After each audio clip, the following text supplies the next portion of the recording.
There you take a look at what he would probably say is just one in a long line of coaches. But Coach Brent Renoulet has been around the block and then some, nearly 30 years in the industry, 26 at Tinora.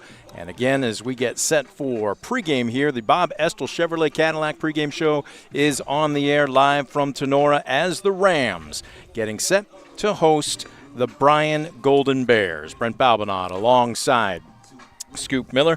Scoop, again, an out-of-conference matchup here. We are getting set for the playoffs. I can't say out-of-conference matchup. Yes, I can. NWOAL versus GMC. But with that said, you still want to finish with as much wind in your sails as possible, and this would be a huge win for both teams here this afternoon. Well, it really would. Bryan's such a strong tradition, baseball power in Williams County, and for Bryan standards, maybe a subpar year for the Golden Bears, but they can make amends with a good tournament run, and certainly they want to get some steam going in.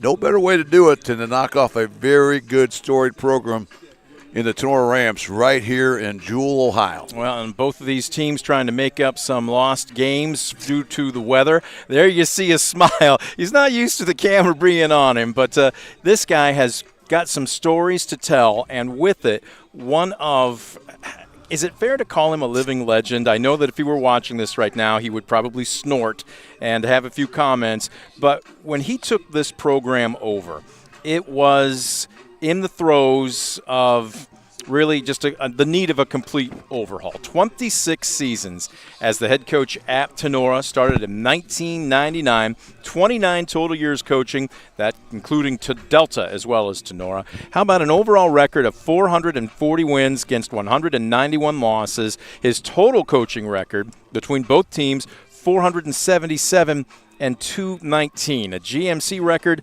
of 136 victories against just 44 losses. Scoop, in that entire time, he's only had one losing season. What he has done is nothing short of spectacular. Well, it really is, and B&R and I go back a long ways. His first year here at Tinora was my first year at Archbold, so being two programs just down the road a few miles, we got together every year, and I remember those early years for BR. They had some struggles.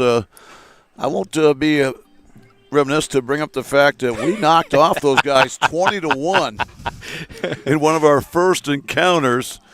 But again, they got better and better years went by, and what can you say about this program now?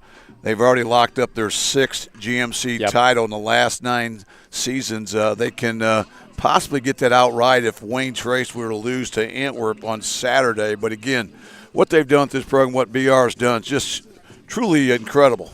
Well, you take a look at what you've talked about as far as GMC championships. He's got 11 to date now, possibly an even dozen in the next week or two here. But you look at 4 Final Four appearances, obviously the state championship in 2014.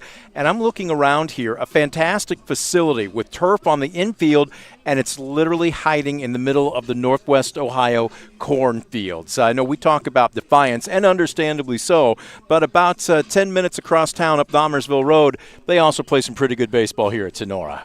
Oh, no doubt about it. And I think BR's first year here, I think we were playing right next to Dahmersville Road there, just outside the elementary, and it felt like our visitors' dugout was maybe 5 feet from the road? From the side of the road. So we were always leery of somebody watching the game, not watching where they're driving and so forth. But we managed to make through those days. And now what a great facility out here, as you mentioned, Brent. The turf field, the monster scoreboard out in center field. Just a gorgeous facility. One of many right here in Northwest Ohio. Again, we'll let the cat out of – no, we won't let the cat out of the bag. But there is a special ceremony that's going to be taking place before first pitch here. This is what we call in the business a tease, ladies and gentlemen. Stick around over the next 20 minutes and enjoy it with us here, because this is just going to be something fantastic. And, oh, yeah, a pretty good ball game to be played after that as well. We're going to take a quick timeout. When we come back, we're going to break down both teams' not only their pitchers, but their rosters as they get set to get ready. Hard to believe we would normally in any other season be into the postseason. But with this year and the start of sectionals being pushed back a week, are you a fan of that, or is that a push in your opinion? I'm a big fan of that. I remember my first year back in 1986. Our first sectional game was April 27th.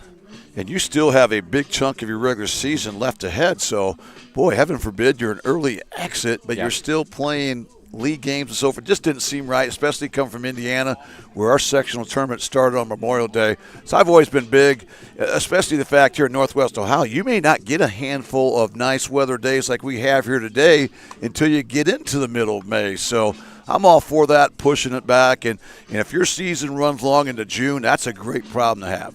We're going to take a quick timeout. When we come back, more of the Estill Chevrolet Cadillac pregame show. Estill Chevrolet Cadillac, located on North Clinton Street in Defiance. Check out their great selection of new and used vehicles. We know everybody's on a budget, and they've got several that can fit yours. If you can't get out there on the lot in person and check them out, you can do so online at drivebobestill.com. We're going to take a quick timeout. Back with more of the Estill Chevrolet Cadillac pregame show. You're watching DCTV Sports. Estill Chevrolet Cadillac is this area's new and used car headquarters, earning your trust one satisfied customer at a time. Estill Chevrolet Cadillac, North Clinton Street in Defiance, and online at drivebobestill.com.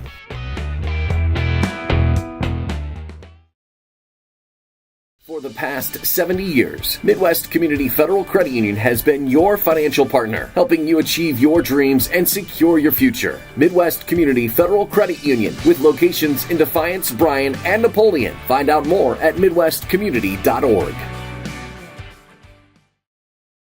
Simplify your everyday banking with convenient account options and digital banking features that fit your unique lifestyle. Premier Bank, everyday banking solutions designed for you. Explore solutions today at yourpremierbank.com. Visit Mark Moats Ford and check out some of the best new Ford models. Mark Moats Ford has been serving the Defiance community since 1916. Visit them today, County Road 424 in Defiance, and online at markmoatsford.com. Proudly serving the area with the highest quality contracting services for nearly 100 years. Baker Schindler Company of Defiance and Paulding, 419-782-5080. Online at baker-schindler.com.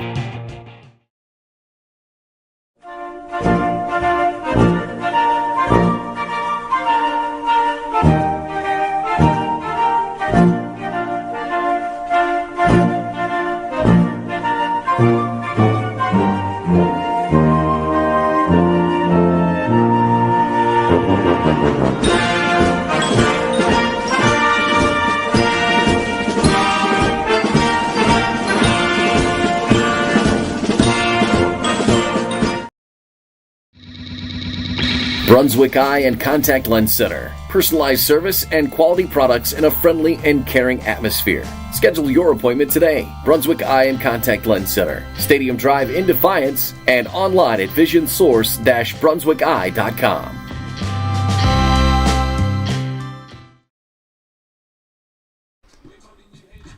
Well, welcome back to Tinora here.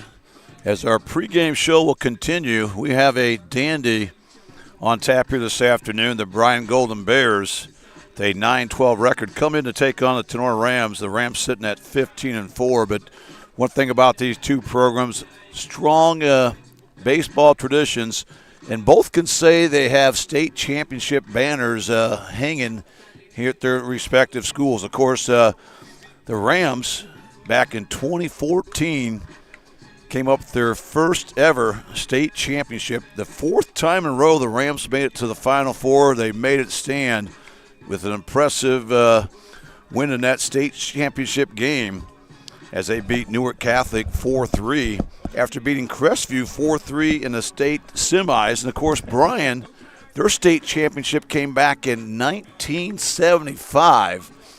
And that was a truly remarkable year for the Bears in many ways. By Bear standards, that was a subpar year. They were the first team ever in Ohio to win the state with a losing record. Just goes to show you it's not how you start, it's how you finish. Was talking with actually both sets of coaches here. Look, how many times have we seen a team, I don't want to say breeze through, but basically dominate through the regular season, but stub their toe maybe even earlier than they had anticipated? And likewise, you see a team that maybe is playing about 500, maybe a couple games below 500, but they catch fire and they peak at the right time. It says something about the game itself, but also why you play. Nothing is carved in stone. You're exactly right, and that's the beauty of baseball. I mean, your momentum is as good as your next day starter. So you might come in a big winning streak. There you take a look at the host Rams. They're getting ready to go, looking for their 16th win. And there he is, 27th year at the helms, Brent Renolette. And he's got a great first name. Yeah, he does. BR's been around the block a long time. Of course, former AD here at Tinora, former head basketball coach here at Tinora, and of course he was a stellar athlete just down the road at Defiance College as well just a couple of years ago. But again, he's had a lot of fun out here with these guys. He's built a incredible program, as we mentioned. The fact that those early years were kind of lean for Brent, but this program got stronger and stronger. And here they are, and here he is sitting with, 440 wins. Yep. And in his 27th season, I remember one of those seasons was actually COVID, so really only 26 seasons as far as wins and losses. But again, quite a job that BR's done here for the Rams. Trying to get it done today, but likewise, so are the Golden Bears of Bryan as they come in, again, with the same thought here, Scoop. They want to put some wind in their sails as they get set to get ready for the opening round of the playoffs next week. What both teams, and specifically both pitchers, will have to deal with is a little battle with Mother Nature. The wind, while it's blowing right now from across the diamond, from right to left, for the most part during infield and warm-ups, it's been blowing straight out to center. And it's pretty gusty here this afternoon, so very much a hitter's park this afternoon. Well, I think it is. You know, you mentioned the elements there, and I would think that if it favors anybody, it may favor the Rams. The fact that you're used to playing this time of day here, where you have the field set at this angle, you're dealing with the sun and so forth, and the open terrain out here where usually winds do get gusty. So, with that said, let's go ahead and break down both starters here this afternoon. First, for Tinora, it will be the sophomore, the underclassman, Logan Stein. Taking a look at Stein, again, they are deep here on this Rams roster. As a matter of fact, the last time that we covered them was on the road at Fairview when they were 7-3 overall, but we saw just how deep their roster is. And for a small school in particular, I don't want to call it plug and play, but they can go ahead and go deeper, whereas maybe some of their counterparts in the GMC cannot. Stein, though, on the season has spectacular numbers. A 2.13 ERA, 3-1, 23 innings tossed. He's allowed 10 runs, but only 7 of them earned, 18 hits. But, Scoop, the walk-to-strikeout ratio is what stands out. Go ahead and break him down for us. That's just incredible. You know, if you have a 2-1 strikeout walk ratio, you're going to love that as a coach. Yep. 3-1 is kind of a sign of greatness, I would say. And here, Logan Stein, nearly 6-1 strikeout walk ratio. He has 34 punch-outs in just 23 innings, but yet has allowed just 6 walks. And all in all, that equates to a whip of 1.05. And again, if you keep that whip under 2 in high school, you're going to win games. Yep. If it's under 1.5, you're going to be outstanding. When it's near 1, you're going to win a lot of baseball games. And, folks, again, for whip, for maybe the casual baseball fan, that's a combination of hits and walks. Basically, it's total runners per inning. Is that the good way to describe it? Yes, it is. And so when you do the math, you're only getting 1.05 runners per inning. Good luck trying to score runs. You know, you can get 3 guys on an inning and come up empty. So when you're just getting on average a 1 runner on base per inning, boy, it's awfully tough to score runs. And that's been a big formula to the Rams' success, not just this season, but in past seasons as well. On the flip side, it will be the junior, the number 2 man in the Golden Bears rotation, Cade Carlin. Again, Carlin entering this afternoon, and we had a chance to talk with head coach Corey Walker a little bit before they took infield. Not that he's going to be on a pitch count or anything, but at the same time, their number 2 guy, who's 3-2 overall in 6 appearances, he's thrown 30 2/3 innings, allowed 21 hits, 11 runs, only 9 earned. But again, an ERA of just over 2 at 2.05, but another spectacular, not quite the same numbers, but ratio-wise, walk to strikeout ratio. Yeah, Cade Carlin, he's a real deal. He's going to be a solid pitcher here for the Bears, as you kind of mentioned, but he has a +2 to 1 strikeout walk ratio. So obviously, that's really good. He's got 37 strikeouts in just 30 2/3 innings worked. Also has allowed 17 walks. But the key thing that jumps out at me, Brent, opponents hitting just 189 off Cade Carlin. So they're hitting below the Mendoza line, and he has a whip of just 1.23. So he's done a great job, too, of limited traffic on the bases. And with those numbers, and if these guys go deep in the game, you would think runs would probably be a premium here this afternoon. We anticipate a pitcher's duel, even with the wind blowing straight out to center field. With that said, don't go out and buy any lottery numbers on our suggestions just yet. We're going to take a quick timeout as Bryan is finishing up their infield. We're still about 15 minutes away from first pitch. You're watching the Estill Chevrolet Cadillac pregame show on DCTV Sport.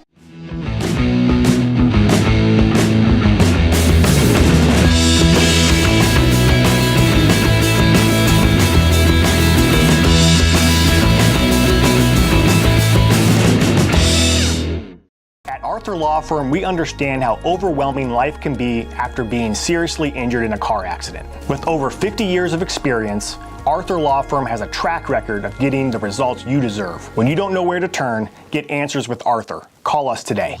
Ohio is in a foster care crisis. Kids with real needs, medical, emotional, behavioral, are waiting for homes. Cornerstone Treatment Foster Care is looking for families ready to make a difference. You've thought about it, now it's time. Contact Cornerstone Treatment Foster Care today.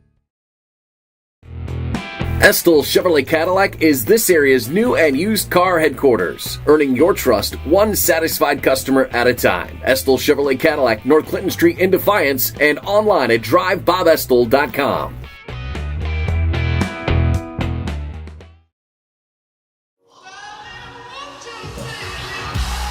Being your best isn't just about taking care of your body. It's about taking care of your mind and mental health.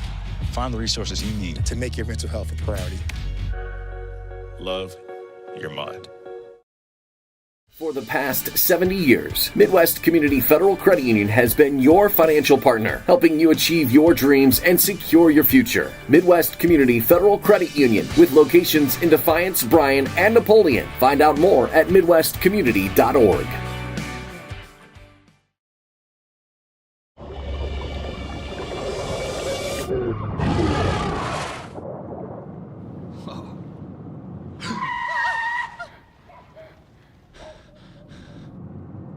Eyes forward. Don't drive distracted.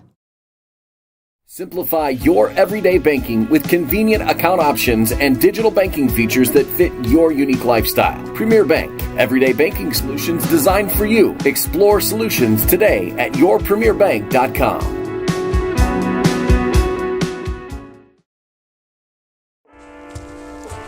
One in 10 kids vape.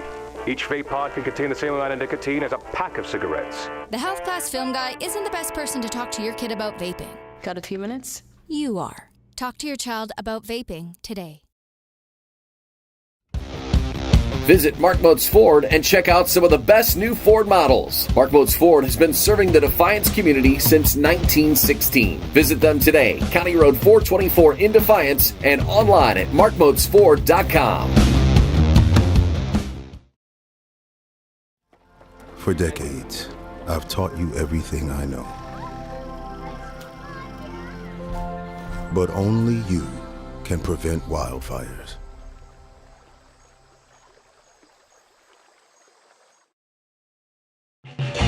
Proudly serving the area with the highest quality contracting services for nearly 100 years. Baker Schindler Company of Defiance and Paulding. 419-782-5080. Online at baker-schindler.com.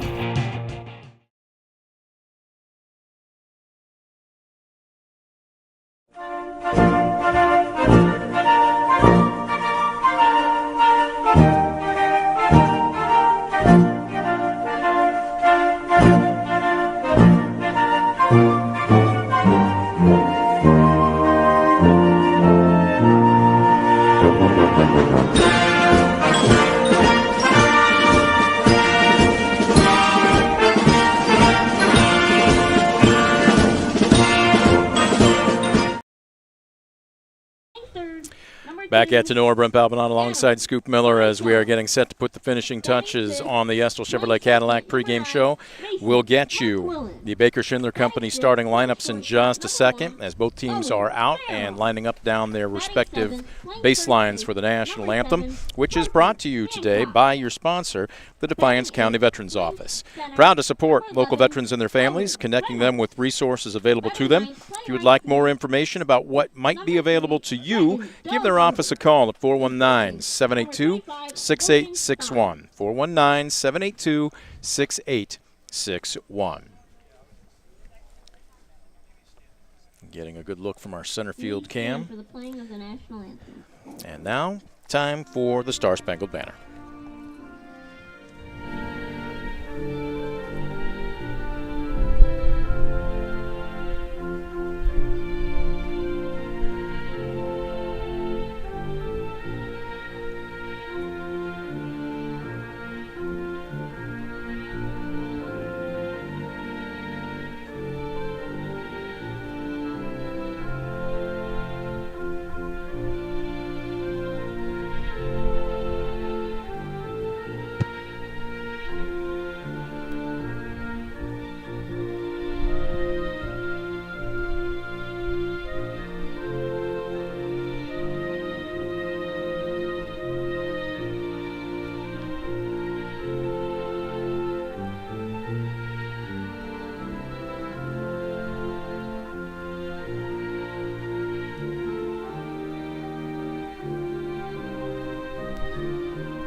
And the national anthem in the books. Our thanks going out to our underwriter of the Defiance County Veterans Office. Before we get to the starting lineups, folks, we told you to stay with us. He was completely unaware that this was going to take place, but Coach Brent Renoulet, after 29 seasons, 26 at Tinora, is being honored here this afternoon. They're going to retire his jersey, Scoop.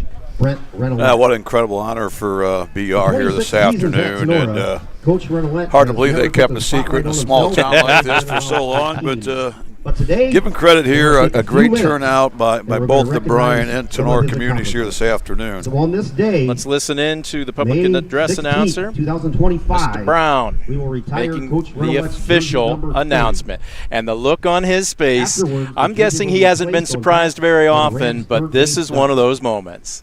Coach Renoulet, or BR as most know him, came to be the Tristan, head coach of the Tinora Rams baseball program. Have Sean turn around and get a shot of the jersey on the easel. Since that initial win versus Antwerp 26 years ago, BR has built the Rams baseball program into one of the best in the There we go. BR started his coaching career of high school baseball back in 1988 at Delta, where he won 36 games in 3 seasons. And after taking a break, coaching basketball for 8 years, he started his fantastic baseball career at Tinora in 1999. In those 26 years at Tinora, BR has a overall record of 444 wins, 191 losses. He has just one losing season. That was his first in 1999. In 29 total years of coaching Delta and Tinora baseball, Coach Renoulet has a record of 478 wins, 219 losses, for a 69% winning percentage. He has a GMC record of 136 wins, 44 losses. This includes a stretch of 36 straight conference wins, and that's a span of 5+ seasons.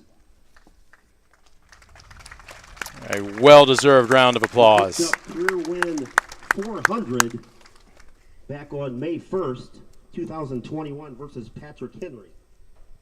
He picked up his Tinora 400th win on May 4th, 2024 here versus Ottoville a season ago. The Rams have 11 GMC titles. First for BR came in 2009. That was the first GMC title for Florida in 36 years. Then he's running off 4 straight GMC titles, 2010, 11, 12, and 13. Then 5 more straight titles 2017, 18, 19, the COVID year, 2021 and 22, and then this year's team, 2025. There was 4 state title appearances for Coach Renolette, and those all came consecutively in 2011, 12, 13, and 14. So 2011, 12, 13, and 14, 4 straight Final Four appearances for BR. From Logan Dickerson stealing home in that semifinal win versus Crestview to Clay Pittman driving in the winning run. And that was E.J. Kissel scoring that winning run with 2 outs in the bottom of the 7th inning in the victory versus Newark Catholic to win the state title game. What a great ride that 2014 team gave the Tinora Ram.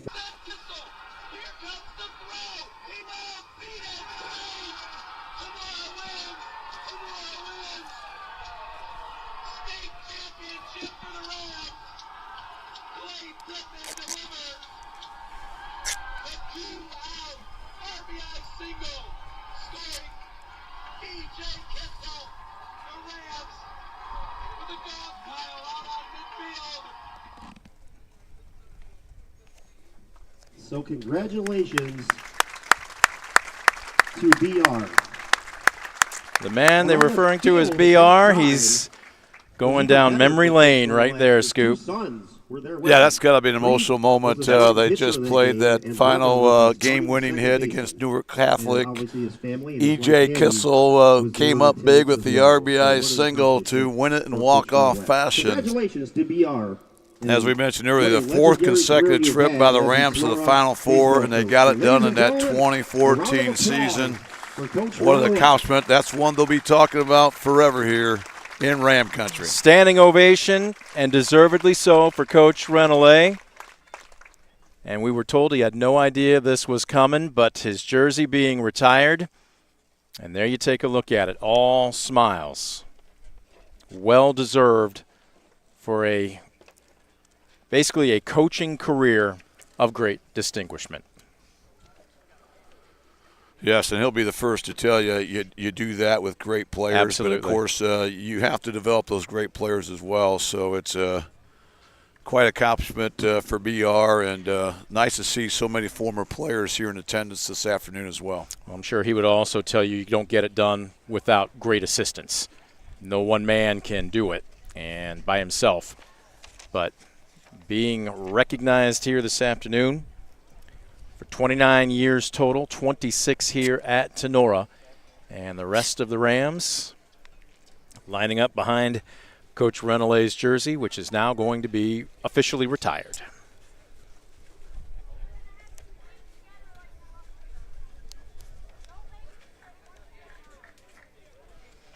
Glad to be here to bring it to you, ladies and gentlemen.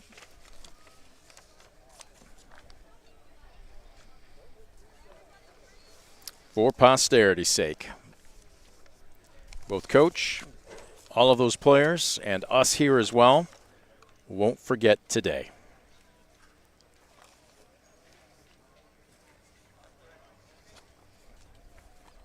So with that said, let's go ahead and get you the starting lineups for by the Baker Schindler Company, I should say.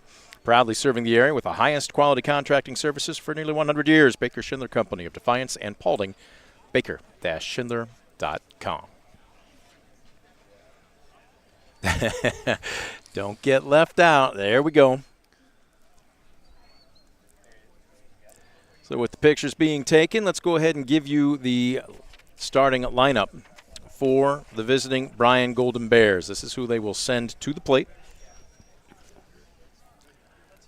Carter Luce will lead things off.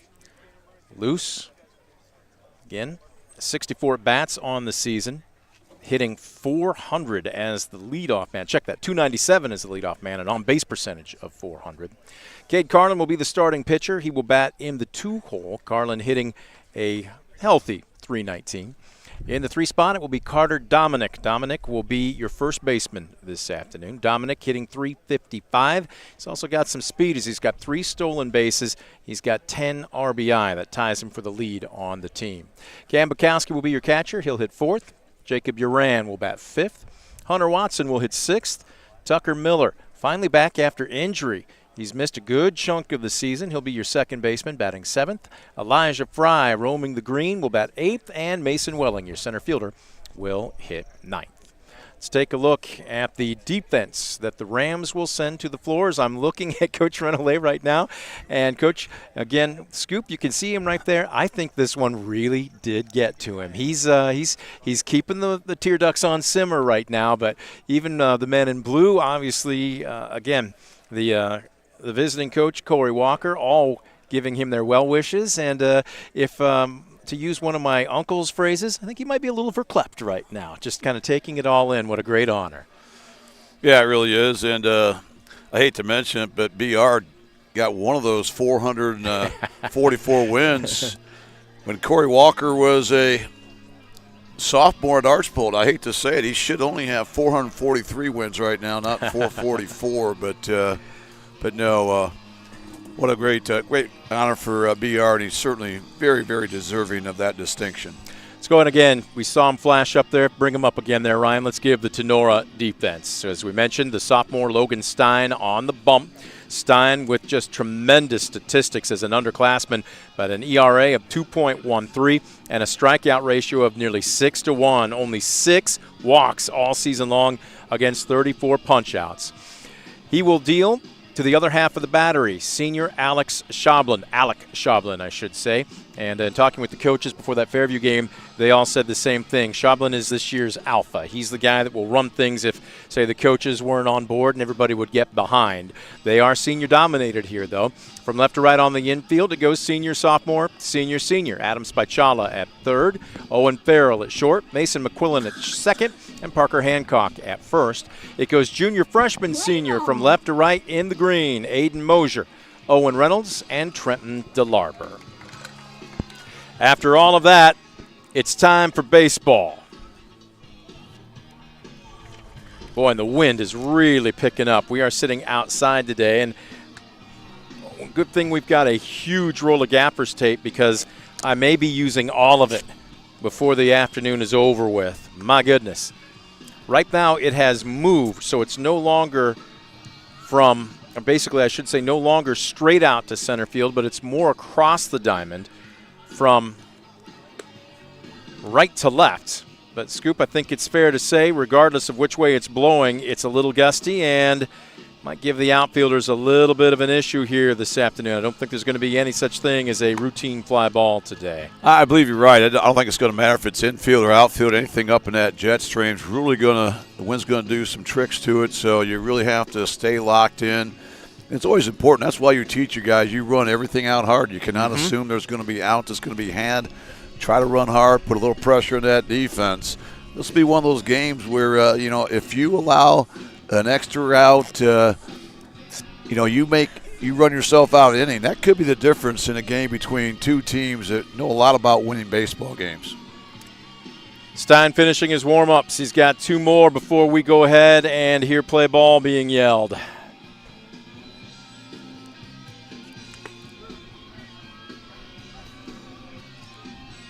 Yeah, you can see, I think especially with this former lefty as well, I always loved it when the wind was blowing out because it really gave your curveball something to bite on. He throws more kind of a hybrid slider type thing. I'd call it a slurve, but again, it's going to have a lot of movement on it. It's going to be especially tricky, I think, for left-handed hitters this afternoon. Warm-ups are finished. It's time for first pitch, brought to you by the Arthur Law Firm. Passionate, professional.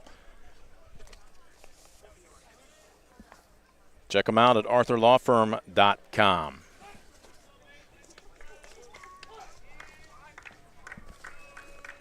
So digging in from the left side, the leadoff man for the Golden Bears is Carter Luce as he takes a strike. Yeah, nasty bender that time from Stein. He threw that ball right at Luce there, had a lot of break to it, caught the heart of the plate. Swing and a miss here. Strike two. A great job of mixing things up by Stein. He starts him off with the curveball in. Then he goes fastball away that catches that outside edge. And Stein quickly on top of loose, 0-2. This one just kind of threw his hands at it and fouls it away down the left field line. Nothing more than just trying to buy himself another pitch. That was a really good two-strike approach that time from Cardelus. That was a pitch that was in the river, which basically means between the black and that right-handed batter's box, but too close to take, so just try to spoil it. Great job by Luce to do just that. Lefty-lefty matchup with the 0-2 on the way inside, and that bounces off of his hip. Cardelus hit by a pitch. The leadoff man aboard to open up this afternoon's contest. Yeah, that's a great baseball IQ play that time by Luce. That was that same pitch he got started out on, but instead of stepping out, he just kind of turned in, and that ball clipped him on the hip, but before it really could make its break across the plate. So a break there for the Golden Bears. After being down 0-2 in the count, they have their leadoff man on base. Squaring to bunt. This is the two-hole hitter, Cade Carlin. His counterpart for today. Strike one as he's trying to play a little small ball. I think he pulled the bat back. Did he? Now, wait a minute. There's a question here whether he offered or not. Coach Renoulet thought he did. I thought he did too, but instead, it's going to be ball one. Yeah, he never signaled that he offered. BR questioned it. They do appeal it. Great job by Carlin to get the bat back just in time. This one floats to the backstop. It's going to be a wild pitch, and that's going to allow Luce an extra 90 feet as he stands up into second base. All right, now 2 early freebies for the Golden Bears. That first hit Bassman on an 0-2 count, and now the wild pitch. So right now, if you're Carlin, you got all options open. I'm not going to say the bunt's not in order. You always love to get a guy to third less than 2 outs, but now that he's in scoring position, you're in a hitter's count. Look for Carlin to be possibly swinging away here, sitting dead red. The 2-0. Center cut fastball. Strike one. Cade Carlin steps into the right-handed batter's box here this afternoon, hitting a healthy .319, an on-base percentage of .390. Only has 1 RBI, but a big one standing in scoring position here already.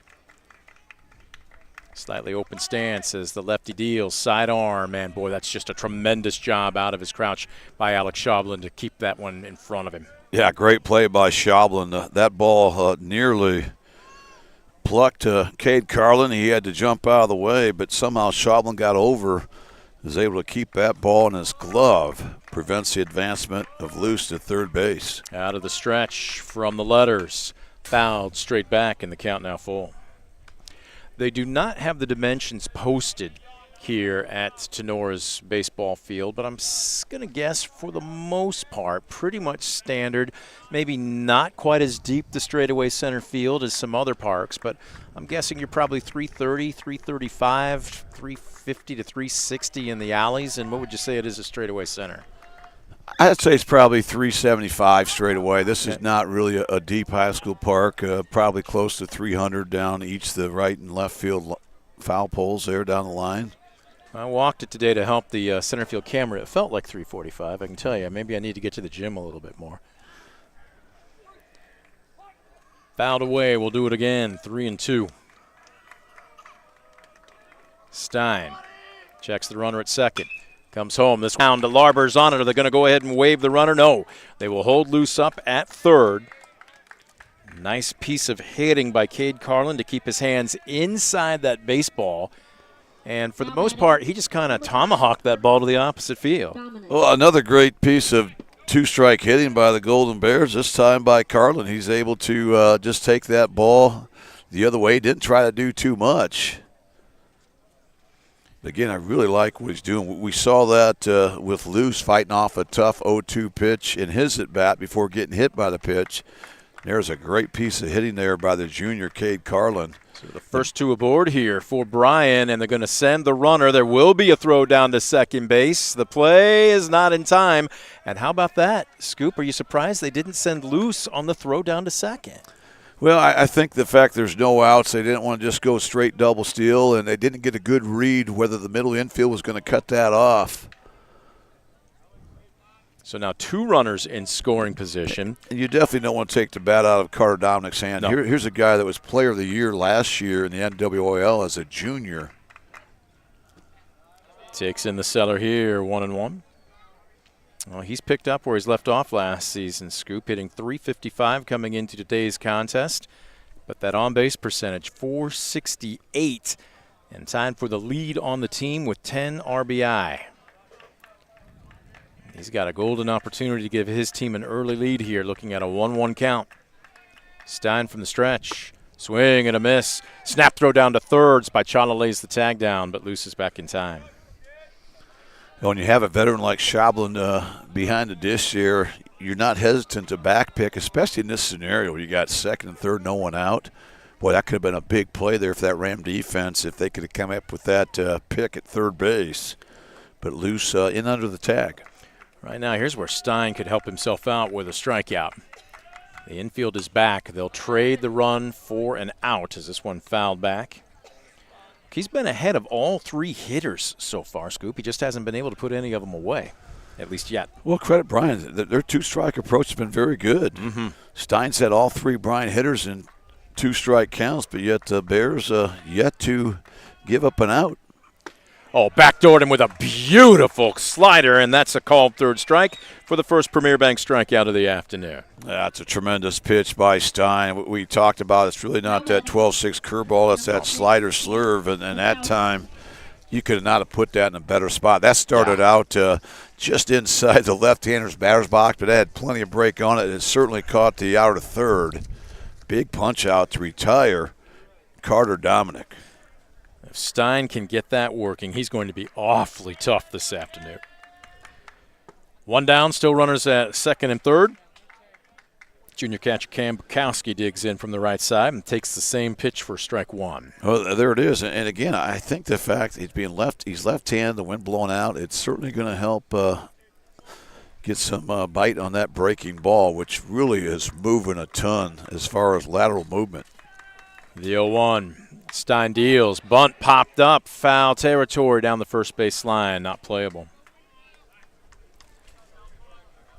That's probably a break for Bryan because otherwise you're looking at runners at second and third with nobody out. That would have been second and third with 2 outs. Yeah, that ball's up in the air a little bit longer. It looked like Parker Hancock might make a play from first base.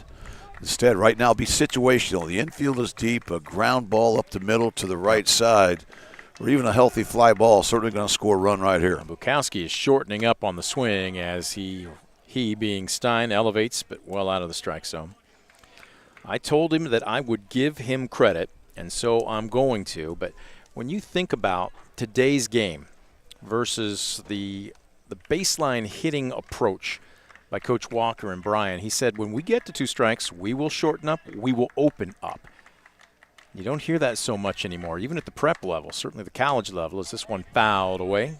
Staying alive. Well, I totally agree. You certainly don't hear it at the college level, but it's becoming a lost art, I think, at the high school level. So certainly, I'm not sure if he qualifies to be called old school or not, but certainly I like philosophy. I like the philosophy he has. Certainly, and we've seen Bryan be successful with it already in his first inning. Now looking for that first hit that could drive home a couple runs. Let's see if Stein snaps off another one of those sliders. Oh, instead he raises a fastball and blows it right by Bukowski. Strike 3. A tremendous sequence that time by Logan Stein. You know, we talked about that bender. That slider's got so much run to it. And then he had him in a negative count, 1-2. He goes with the high cheese. And that time Bukowski swings through it. So right now Stein just 1 out away from getting out of this first inning unscathed. He'll have to get past, though, Jacob Uran. Uran hitting just .222 in the 5-hole, so the averages do drop off after the top 4. But just the same, a base hit here scores at least 1. Fastball tries to nibble on the outside corner, nothing doing. What a time to come up with a couple big punch-outs, especially to go through the likes of Carter Dominic and Cam Bukowski. You know, both those guys were all league NWL a year ago as freshmen and juniors. It's not just that he did it, but he did it in two completely different ways. He snapped off a backdoor slider to get Dominic looking, and then he raised or elevated a fastball against Bukowski, who couldn't catch up with it. So he's showing he's not just a one-trick pony. Well, that's what you call pitching. You know, he's done a great job of setting guys up. He had Dominic set up for that backdoor bender, and then he certainly had Bukowski set up for the high cheese, which we saw. Stein in a bit of trouble here, though, down in the count. 2 balls and no strikes. This one popped up. Foul territory right side, but playable. Hancock drifts back, and it's going to drop. The wind brings it back into play. DeLarber cannot field it, and that's going to score the base runner. Wow. Boy, that's a tough break there for the Rams after Logan Stein just about pulled off a Houdini act, getting out of the second, third, no-out situation with 3, 4, and 5. They got that pop-up to the first base side, but you saw both Parker Hancock and Mason McQuillan kind of overrun it, and that ball ends up dropping in. I've yet to see whether they've scored that. They just put it up. They scored that a hit, so that's a tough hit to give up there. That'll result in 2 earned runs here for the Golden Bears early. It was definitely wind-aided, but at the same time, I don't know how you couldn't score anything but a hit. Scoop, nobody got leather on it. The wind just blew it back in, and that was a tough play. We talked about it, not just fly balls, but there you see what would have been a normal, easy pop-up for a third out. Certainly not going to be the case with that wind here this afternoon. Stein throws over. And right now, if you're Logan Stein, that is through no fault of your own, but you've got to flush that and lock back in. Yeah, you just got to continue doing what you're doing. You know, he's made quality pitches. Uran's the only guy that was not in a 2-strike count the entire first inning, so he's done some good things. But, boy, that was a tough break there as that wind-aided single ends up plating 2 runs. This one popped up against shallow right field. DeLarber coming in, going back out, and wow, McQuillan makes the circus catch over the shoulder. No such thing as a routine fly ball, period, this afternoon. That will do it for Bryan here in the top of the first. They pick up 2 runs on 2 hits, no errors, and 1 left aboard. We're through half an inning. Golden Bears 2, Rams coming to the plate. You're watching DCTV Sports. Brunswick Eye and Contact Lens Center. Personalized service and quality products in a friendly and caring atmosphere. Schedule your appointment today. Brunswick Eye and Contact Lens Center. Stadium Drive in Defiance and online at visionsource-brunswickeye.com.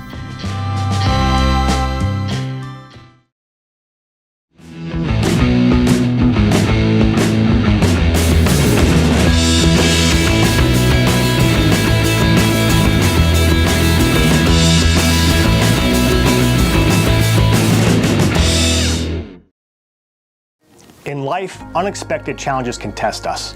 If you've been seriously injured in a car accident, you deserve a team that understands. Because your story matters. Call Arthur Law Firm today. We'll fight for you every step of the way. Ohio is in a foster care crisis. Kids with real goal. A pop-up with 2 outs and 2 aboard. That wind, though, blew a foul ball just into fair territory that just gave the entire right side of the Tinora defense some fits. It drops, and so there's your score, 2-0 as we head to the bottom of the frame. Aiden Mosier will lead things off. Catcher Alex Schablin will hit second. Hunter Bostoman will be your DH. He will hit third. They will take their cuts against, there you see, number 9, the number 2 man in the Bryan rotation. Cade Carlin. We'll break Carlin down here in just a moment. So we've got a righty-lefty matchup to open this one up, and the first pitch is just a little below the knees, ball 1. Carlin on the season, 3 wins against 2 losses and 6 appearances. He's thrown 30 2/3 innings. As this one misses in the cellar, ball 2. He's given up 11 runs, only 9 of them earned, 17 walks against 37 strikeouts. So Scoopos, we were talking about Stein's tremendous walk-to-strikeout ratio. 2-1 is still very good, especially at the prep level. Well, that's really good. Again, opponent's hitting just 189 off of Carlin, and he's per 7 innings. He's given up just 4 hits per 7 innings on the year on average. So he's really been a tough guy to square up. The 3-1. Paints. No, it doesn't. It's inside, ball 4, and the leadoff man aboard for Tinora. Let's go ahead and take a look at the Rams' batting order. As Aiden Mosier draws the leadoff walk. Do we have those? Rhino. Let's take a look at Tenora's batting order, please. There's a snap throw over to first. There we go. Mosier leads it off. Schoblin will hit second. Again, Alex Schoblin, the team alpha from what the coaches were telling us earlier. He's hitting .355. Hunter Bostelman would be the DH. Adam Spichala, the third baseman. Throw over, and this one sails down the right field line. It's going to be at least one station, possibly more. Mosier rounding second. He'll stand up into third base on the error on the throw. Both teams being awfully generous in the first inning. We talked about how Bryan got things started with a hit by pitch, then a wild pitch, and here a walk, and now an E1. And just like that, Tinora has a runner on third base with no one out, and a dangerous Alec Schoblin at the dish. Schoblin looking to chase home the first run of the game for Tinora, and he sends this one a shot deep to left center field going back, and it's one's going to clear the fence. Boy, I thought Welling had a beat on it, not once but not twice. He slowed, then kicked it in, slowed, kicked it in, and there's where maybe Mother Nature giving Schoblin just a little extra help. A 2-run homer has tied the ball game. Great swing by Schoblin that time. He got a fastball up. He was able to get that up in the jet stream. That ball just seemed to never come down, so nice job by Schoblin barreling up. And that 2-0 Bryan lead lasted all but maybe a minute or two here in the bottom half of this opening frame. Alex Schoblin, the alpha. Came in hitting .355. That is Schoblin's 5th home run of the season. RBIs number 26 and 27, and just like that, we're tied at 2. As Bostelman swings and misses. Evens the count up to 1-1. Yeah, the Rams have not been a home run hitting team, just their 2nd home run of the season, but it comes at a good time as that Bryan lead was short-lived. I maybe accidentally gave Alex Schoblin his 5th homer. Actually, he had 4 triples. That's his 2nd home run, so my apologies. Trying to keep all my stats on the table with that wind blowing this afternoon. How about that? The big catcher has more triples than he does home runs. Maybe he's got the toughest part of the cycle maybe hit for today. What do you think? There you go. That's always the tough one to get out of the way. You consider the triple or the homer the more difficult of the two? Depends who it is, but I think for, triple obviously is a lot less hit in baseball than home runs. Now batting, number 2. Bostelman draws ball 4 as he heads down to first base. Let's set the Bryan defense for you as Adam Spichala will dig in.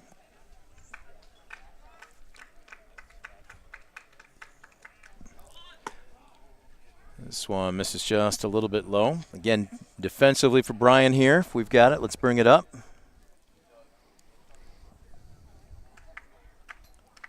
Apparently not. All right. 1-0, that had a little bit of late snap to it.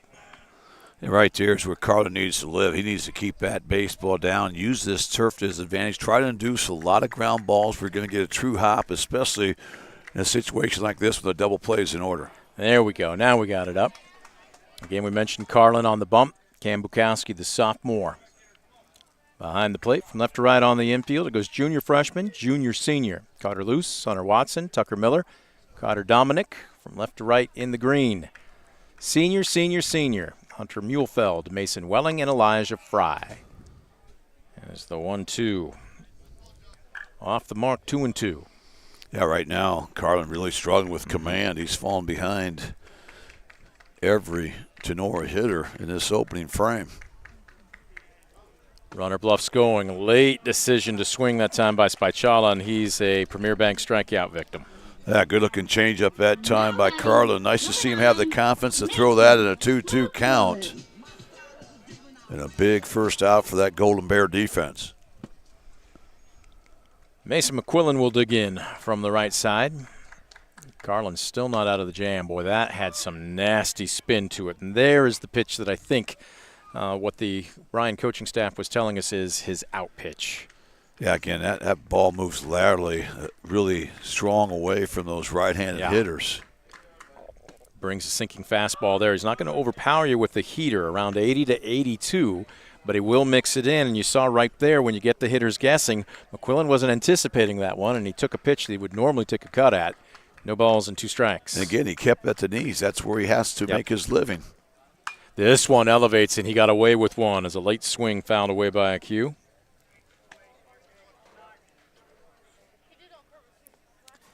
McQuillan, heavy hitter this season, batting .403 on the year. Working out of the stretch from the belt. Fastball, tried to waste a pitch, nibble on the outside corner.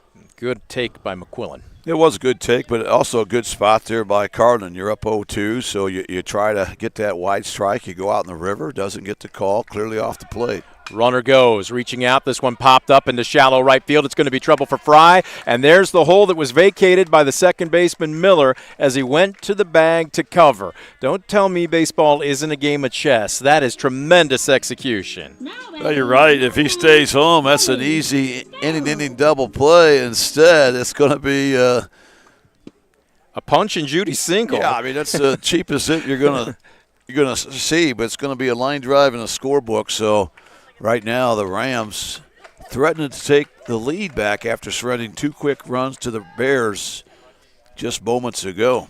Still with only 1 down, but now runners at first and second for the 6-hole, Owen Farrell. Farrell hitting .362 on the season. You're going to notice some pretty meaty batting averages for the Rams. Well, Farrell's another outstanding athlete for the Rams, all GMC quarterback last fall for Tinora, and there's a great block by Bukowski. Boy, that's huge because that keeps the double play in order and keeps Tinora from getting second and third with just 1 out. Big-time play there by the sophomore. 1 ball, 1 strike, 1 out. Runners at first and second. Game tied up at 2 apiece, but the Rams trying to break that deadlock. Farrell awaits. Carlin deals. Boy, that pitch looked like it might have been a little elevated. And was Farrell sitting fastball? Because he was just off on that. Yeah, that's a pitch. That's one of those pitches you want to try to take to the gap if you can. He left that one up a little bit. But Carlin gets away with it, and now he has Farrell in a hole at 1-2. Now you got to be basically just protecting. Instead, he brings a heater just off the black on the outside, 2-2. Tell you what, Carlin, I thought he might pitch backwards today, Scoop, but for having a fastball at best in the low 80s, he's not afraid to make good use of it. 2-2, checks the runner at second. Osterman with a good lead. This one elevated, grounded to short. Watson flips. No! What are we going to have here? An out at second? He's there out. We go. Yep. He dropped it on the exchange is the ruling. So they're going to say he had it long enough to get the force at second. But now runners at the corners with 2 down for Parker Hancock. So we'll see if the Rams can take advantage of the gift by the infield for Bryan here. And Farrell with his speed will certainly be going. I would guess even first pitch.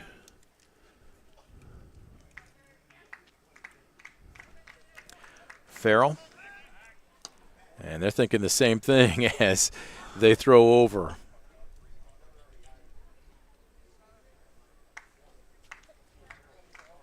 Well, Farrell on the season, Scoop has 10 stolen bases. He's got a healthy lead. Was that maybe a bit of a 2-seamer? It looked like a fastball with a little bit of glove side run. It's in there for strike 1. We are literally sitting right behind home plate. 0-1. That's just a straight seam fastball, and it's going to be lined into left center field for a base hit. Bostelman will come home. And just like that, after surrendering 2 in the top half of the frame, the Rams counter with their 3rd run to take an early lead. Yeah, both teams putting up crooked numbers here to start things out. And again, we really think this is still going to be a pitcher's duel, but credit both teams. They've taken advantage of some freebies early. Yeah. but some clutch two-out hitting has led to some big runs here for the Rams. So here's Owen Reynolds digging in. There's that lane-changing slider that paints the black on the outside corner for strike one. And that's what Carl needs to do. He needs to control the count. He's got to get first pitch strikes in there, get these guys in negative counts where he can maybe expand the zone just a little bit. This one elevated, popped up a mile high on the infield. Miller drifting over a few feet into shallow center. Boy, almost a collision between him and Watson, but you won't look a gift horse in the mouth. An out is an out. And that's going to do it for Tinora here to end the first, but not before they come up big. 3 runs on 3 hits. No errors. And what do we have? 1 left aboard. The big blow, though, the 2-run homer by catcher Alex Schablin.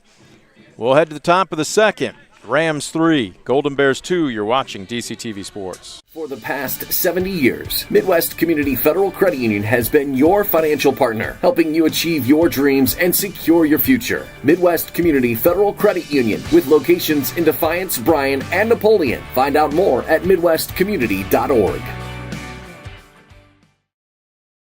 Simplify your everyday banking with convenient account options and digital banking features that fit your unique lifestyle. Premier Bank, everyday banking solutions designed for you. Explore solutions today at yourpremierbank.com.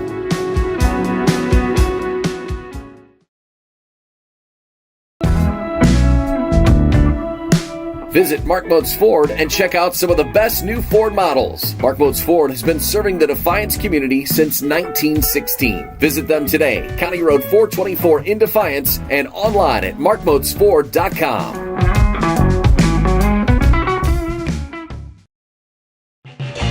Proudly serving the area with the highest quality contracting services for nearly 100 years. Baker Schindler Company of Defiance and Paulding. 419-782-5080. Online at baker-schindler.com.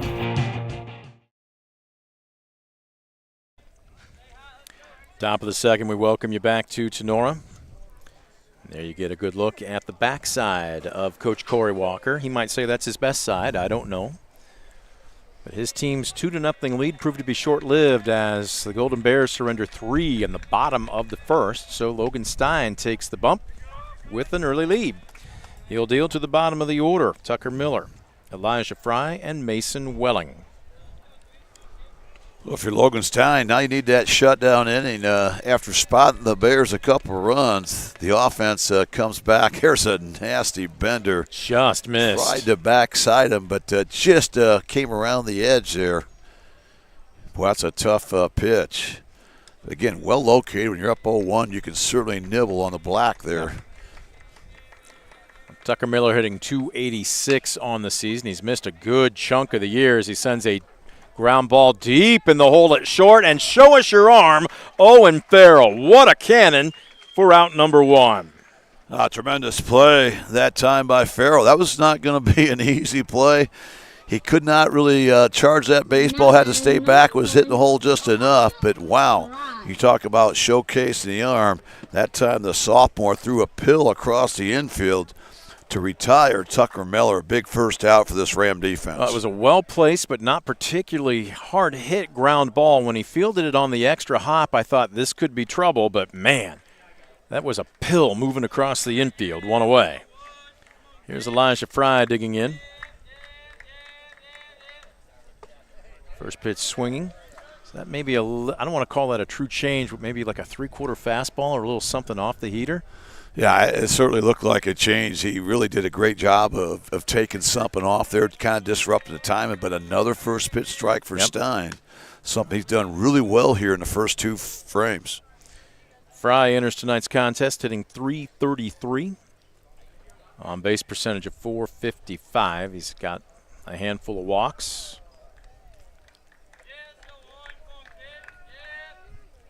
1-1, late decision to swing, and he comes up empty. Good-looking spot for that fastball. He's able to paint the black. Had a little arm side run that time, kind of a little screwball action to it. With another negative count here for the Bryan Golden Bear hitters. 1-2, got him swinging, strike 3. And there's another Premier Bank strikeout, third of the afternoon for Logan Stein, 2 away. Yeah, he's really hitting the spots. I've been really impressed. He's got command of all 3 of his pitches. And again, when you can control the count, you get hitters in negative counts, you can maybe try to sneak one off the edge there a little bit, get these hitters to expand the zone. So here's Welling digging in. Another lefty. This one opposite field and snared right at Spichala. They call it the hot corner for a reason, but the big senior was ready for it, and it's a 1-2-3 inning. No runs, no hits, no errors, nobody left the board. Just like that, we're through 1.5. No change in our score. Tinora 3, Bryan 2. You're watching DCTV Sports.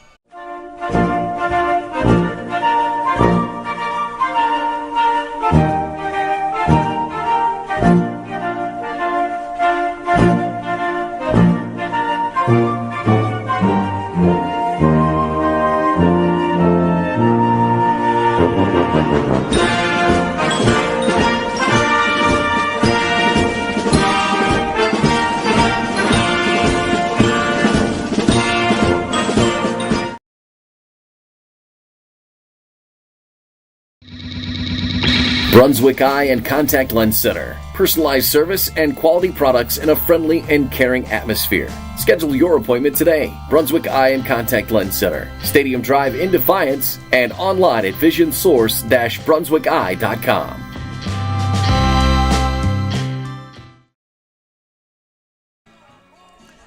Back at Tinora, bring your own chairs. Why not? It is a very cozy confines here. Gorgeous afternoon for baseball. Temperatures up in the 80-degree marks. That breeze, actually, if you're sitting in the stands, probably feels pretty good. We're in the shade of the press box right behind home plate.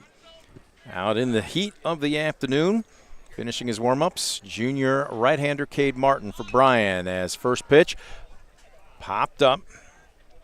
It's the 9-hole. Trenton DeLarber will lead it off. The lineup will turn over. Aiden Mosier on deck and Alex Schablin in the hole. Right now, if you're Tinora, you go out there just try to win an inning. You know, you got an early lead there after 1, but don't sit on the lead. Try to find a way to extend it. Tried to backdoor him with a bender there and shakes his head. Didn't get the break on it that he wanted.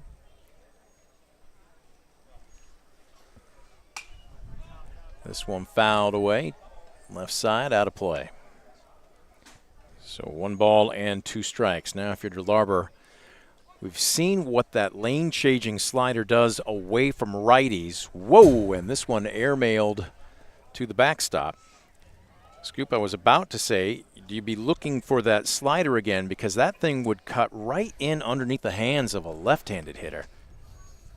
Instead, he brings a fastball downstairs, slow roller to short. Watson up with it. Across the diamond, and they get the speedy DeLarber by about a half a step. Yeah, nice play there by Hunter Watson that time. Had no margin of error. He had to glove that cleanly, get a good exchange, a strong throw. He did just that, and a big first out to retire Trenton DeLarber. He may be a freshman baby shark, but he's got a little bit of swagger to him. You saw him right there. How good is he going to be over the next 3 seasons? So the lineup turns over. Aiden Mosier will dig in from the left side.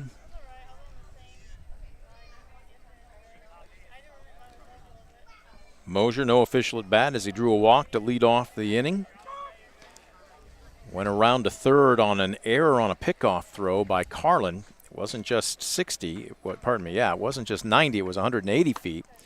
And then, of course, he would have scored no matter where he was on the base paths after Alex Schablin's moonshot over the left center field fence. You know, as a coach, you can live with giving up the home run, but what you don't want to live with is giving up the walk before it. Yep. You know, you want to make teams earn it, and the freebies is something that we all have talked about. This one well struck into right field, and I'm not sure that Fry got a good read on that. He was kind of trotting. The sun is kind of setting that way, but we're nowhere near the sun being set, and I just don't think the right fielder got a very good gauge on it. Well, it's going to be hard to pick up. He's really looking right into that sun there out of the west, and boy, that's bad news for the Golden Bears. As the speedster Mosier on first base. He leads the Rams with 13 stolen bases, and certainly the first pitch he gets a jump on, he's off to the races. Schablin digs in after going yard for 2 runs in his first trip up.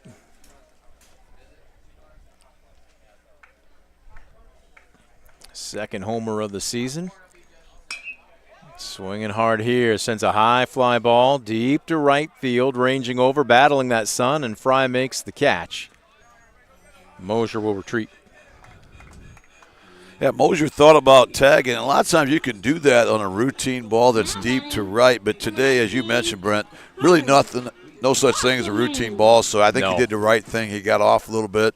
You want to make sure if that drops, you're able to go first to third on that, but a big second out there for Carlin, trying to keep this game right where it's at, 3-2. Carlin will throw over again. They're very much aware of Mosier and his speed at first. As the 3-hole DH, Hunter Bostelman will dig in. Bostelman drew a walk his last trip up, came around to score on a base hit. Actually, it was a fielder's choice by Owen Farrell. Yeah, Bostelman, another great athlete for the Rams. First team football on offense and defense. Second team all-league baseball a season ago. And there he had a healthy swing and a fastball as he fouls it straight back.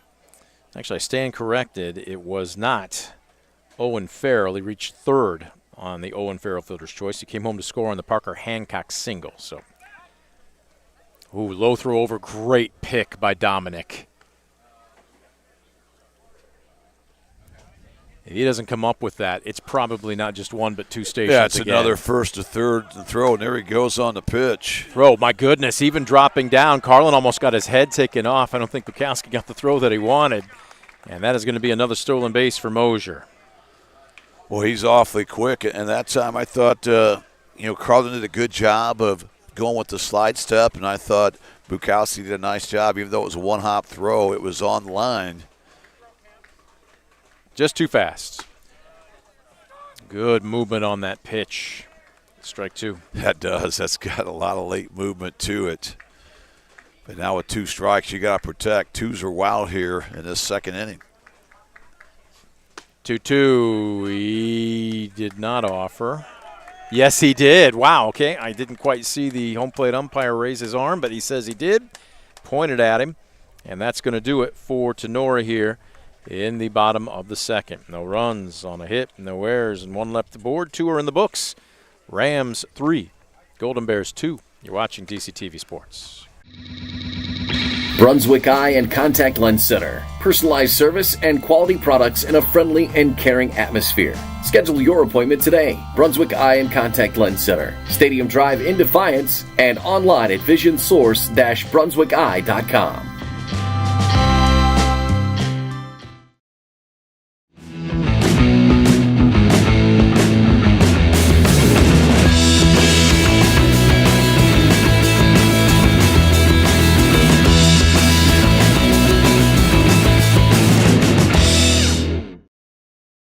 Arthur Law Firm, we understand how overwhelming life can be after being seriously injured in a car accident. With over 50 years of experience, Arthur Law Firm has a track record of getting the results you deserve. When you don't know where to turn, get answers with Arthur. Call us today. Ohio is in a foster care crisis. Kids with real needs, medical, emotional, behavioral, are waiting for homes. Cornerstone Treatment Foster Care is looking for families ready to make a difference. You've thought about it, now it's time. Contact Cornerstone Treatment Foster Care today. Number 15, Carter Loose. Top of the third brings up the top of the order for Bryan. 3 runs on 4 hits, no errors for Tinora. 2 runs on 2 hits, 1 key error for Bryan. Carter Loose will lead it off. Cade Carlin hits second. Carter Dominique in the hole. Loose hit by a pitch, came around to score 1 of 2 early runs for Bryan. The lead proved to be short-lived as this one an inside-out swing into foul territory in left field, and a nice running catch by Mosier. A great job by Mosier, again, showing off that speed out there in left field. Anytime you hit one down the line, it's always going to be hooking to the foul pole, and that one was in foul territory, but somehow the speed of Mosier, he's able to track that down and made that look kind of routine. Big first out there for Logan Stein. So here's Carlin digging in from the right side, 1 for 1. Singled opposite field, stole second, came around to score on the 2-out, really bloop single to very short right field that started in foul territory, but the wind blew back fair and just fell in the Bermuda Triangle. Scored a couple runs. That really did. They had 3 guys that were within probably 10 feet of that baseball, but again, the wind played havoc. Ended up being a bloop single, but it did plate 2 big runs for Bryan with 2 outs a couple innings ago. 2-0. Stein, this one a ground ball on one hop. Whoa, nasty English. Did that bounce back fair? Nope, the home plate umpire says it's foul. Boy, that had a ton of spin on it. Yes, it did. It tried to come back fair, but it's where it crosses the base is the key. And even though I think that was actually fielded in fair territory, inside the line there, deep behind first base, but it's where it crosses the bag. I think they got it right. So 2-1. Stein out of the stretch, even with nobody aboard. He backdoors him there with a nifty slider for a strike. Well, that's a great pitch. That's why you don't want to get into a 2-strike count with this young man right here because he has the ability to pitch. We've seen him use different pitches in this scenario. We've seen the high fastball. We've seen the backdoor bender. Tries to backdoor him here. This one, throwing his hands at it, popped up behind first base. That wind, that sun, it's given everybody all kinds of hits. But Parker Hancock had to double-check the webbing of his mitt and saying, yep, it's in there, 2 down. A great job by Hancock. Stay with it. That was the same ball that kind of ate him up with 2 outs in the first inning and allowed Bryan to score the first 2 runs of this ball game. But a great adjustment there in game by Parker Hancock. Yeah, right now Logan Stein is looking for a 1-2-3 inning here. For the second inning in a row as Carter Dominic digs in. Inside out, lazy number down to first. This is going to be an easy unassisted put out for Parker Hancock. And indeed, Logan Stein gets his second straight 1-2-3 inning. No runs, hits, errors, nobody left aboard. We'll head to the bottom of the frame. No change in our score. Rams 3, Golden Bears 2. You're watching DCTV Sports. Estill Chevrolet Cadillac is this area's new and used car headquarters, earning your trust one satisfied customer at a time. Estill Chevrolet Cadillac, North Clinton Street in Defiance, and online at drivebobestill.com. For the past 70 years, Midwest Community Federal Credit Union has been your financial partner, helping you achieve your dreams and secure your future. Midwest Community Federal Credit Union, with locations in Defiance, Bryan, and Napoleon. Find out more at midwestcommunity.org.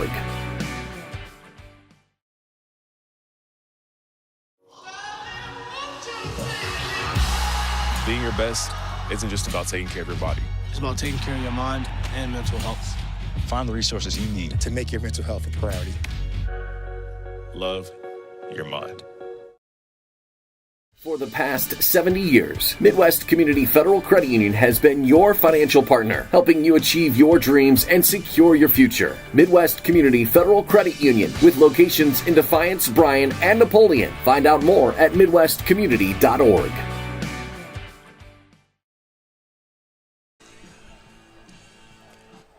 That is what you do to get a good camera shot.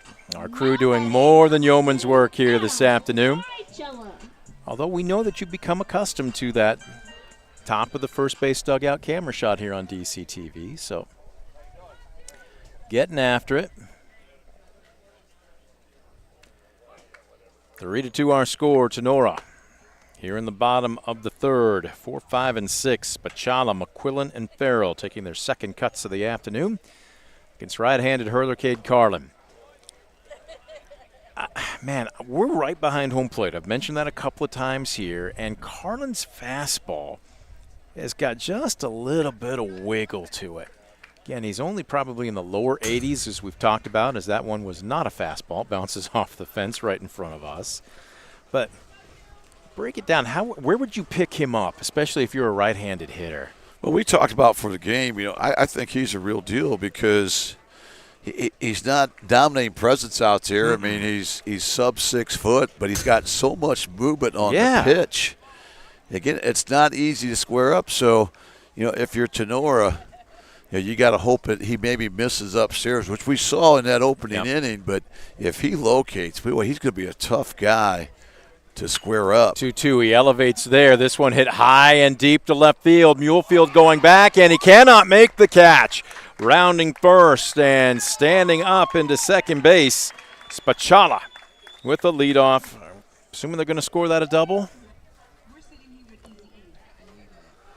Yes, well, we'll see. They haven't really marked it yet. No. They did mark it an error, so that'll go down an E7. Boy, that's unfortunate because looked like the park was holding that baseball. It was. Looked like it was in his glove and just kind of popped out there at the last minute. But again, one of the few times Carlin gets the ball up, the ball could go, and that was a mistake fastball that just above the waist there nearly let her high. When he comes a bit more downhill with it, seriously, I don't want to call it wiffle ball action, but it's just got a little bit of wiggle or wobble to it. Yeah, it's got a little Tim Belcher movement to it. I mean, it's just not one of those straight fastballs. No. I don't know if it's a two-seamer, some type of a cutter. This one, a chopper up the middle, the freshman Watson. Whoa, the throw takes the first baseman off the bag, and Dominic cannot make the tag. Is that going to be E6 or E3? That'll go down as E6, unfortunately for Bryan. Back-to-back errors here to start out the third inning. And we've seen what Tinora does with freebies. Yep. As they took advantage of each one in that first inning. But now the table's set as the Rams have runners on the corner. And yet no one out here in this third inning. So here's Q digging in. Mason McQuillan 1 for 1 with a bloop single to right. Base hit here would double up the lead. The pickoff is on. They've got the runner if they cover. The throw down to second. Cannot get it done. Wow, 3 botch plays now by this Bryan defense. You know, first the fly ball to left, then the ground ball to short. And then they had the pickoff, but the throw sailed a little bit wide to the third base side. And just like that, the Rams trying to get a little separation here if they have second and third, no one out. Man, Bryan is just, it's been a slow bleed here, Scoop. Death by 1,000 cuts through the first 2.5 innings right now. Well, you know when you're playing at Tinora, you're not going to have this type of margin of error. You're going to have to play clean defensively. We thought that was going to be one of the keys for the Gold Bears coming in. And right now they've really have gift-wrapped a lot of things for the Rams early. Farrell takes ball 2. Owen Farrell with 19 RBI on the season. Number 20 and potentially 21. They're both in scoring position. Could really blow this game open here in the bottom of the third. There's a little bit of run. That ball might have been a little higher than where he liked it. But again, tough to pick up by Farrell, and he takes strike 1. Yeah, right now, if you're Farrell, obviously you love a hit, and you're in a hitter's count 2-1, but I think you need to be situational here. Drive home a run, move the runners. And there he got a fastball on the outside edge, fouls it straight back. Great job by Carlin to work himself back in his count and even things up at 2-2. Nobody down here with 2 aboard in the bottom of the third. Carlin desperately looking for the first retired Ram. Elevates, ground ball up the middle.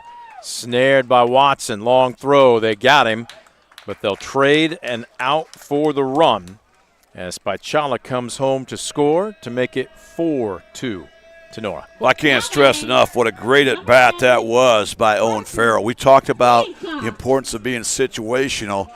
That time he hit a ground ball up the middle.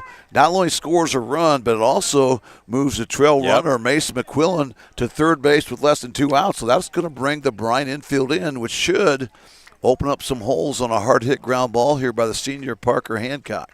Hancock, 1 for 1 with an RBI single all the way back in the first. Takes upstairs here.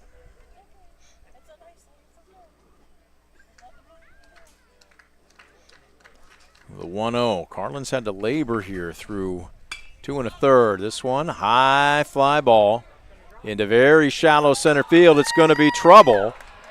On the run, the throw coming home, and it's not in time.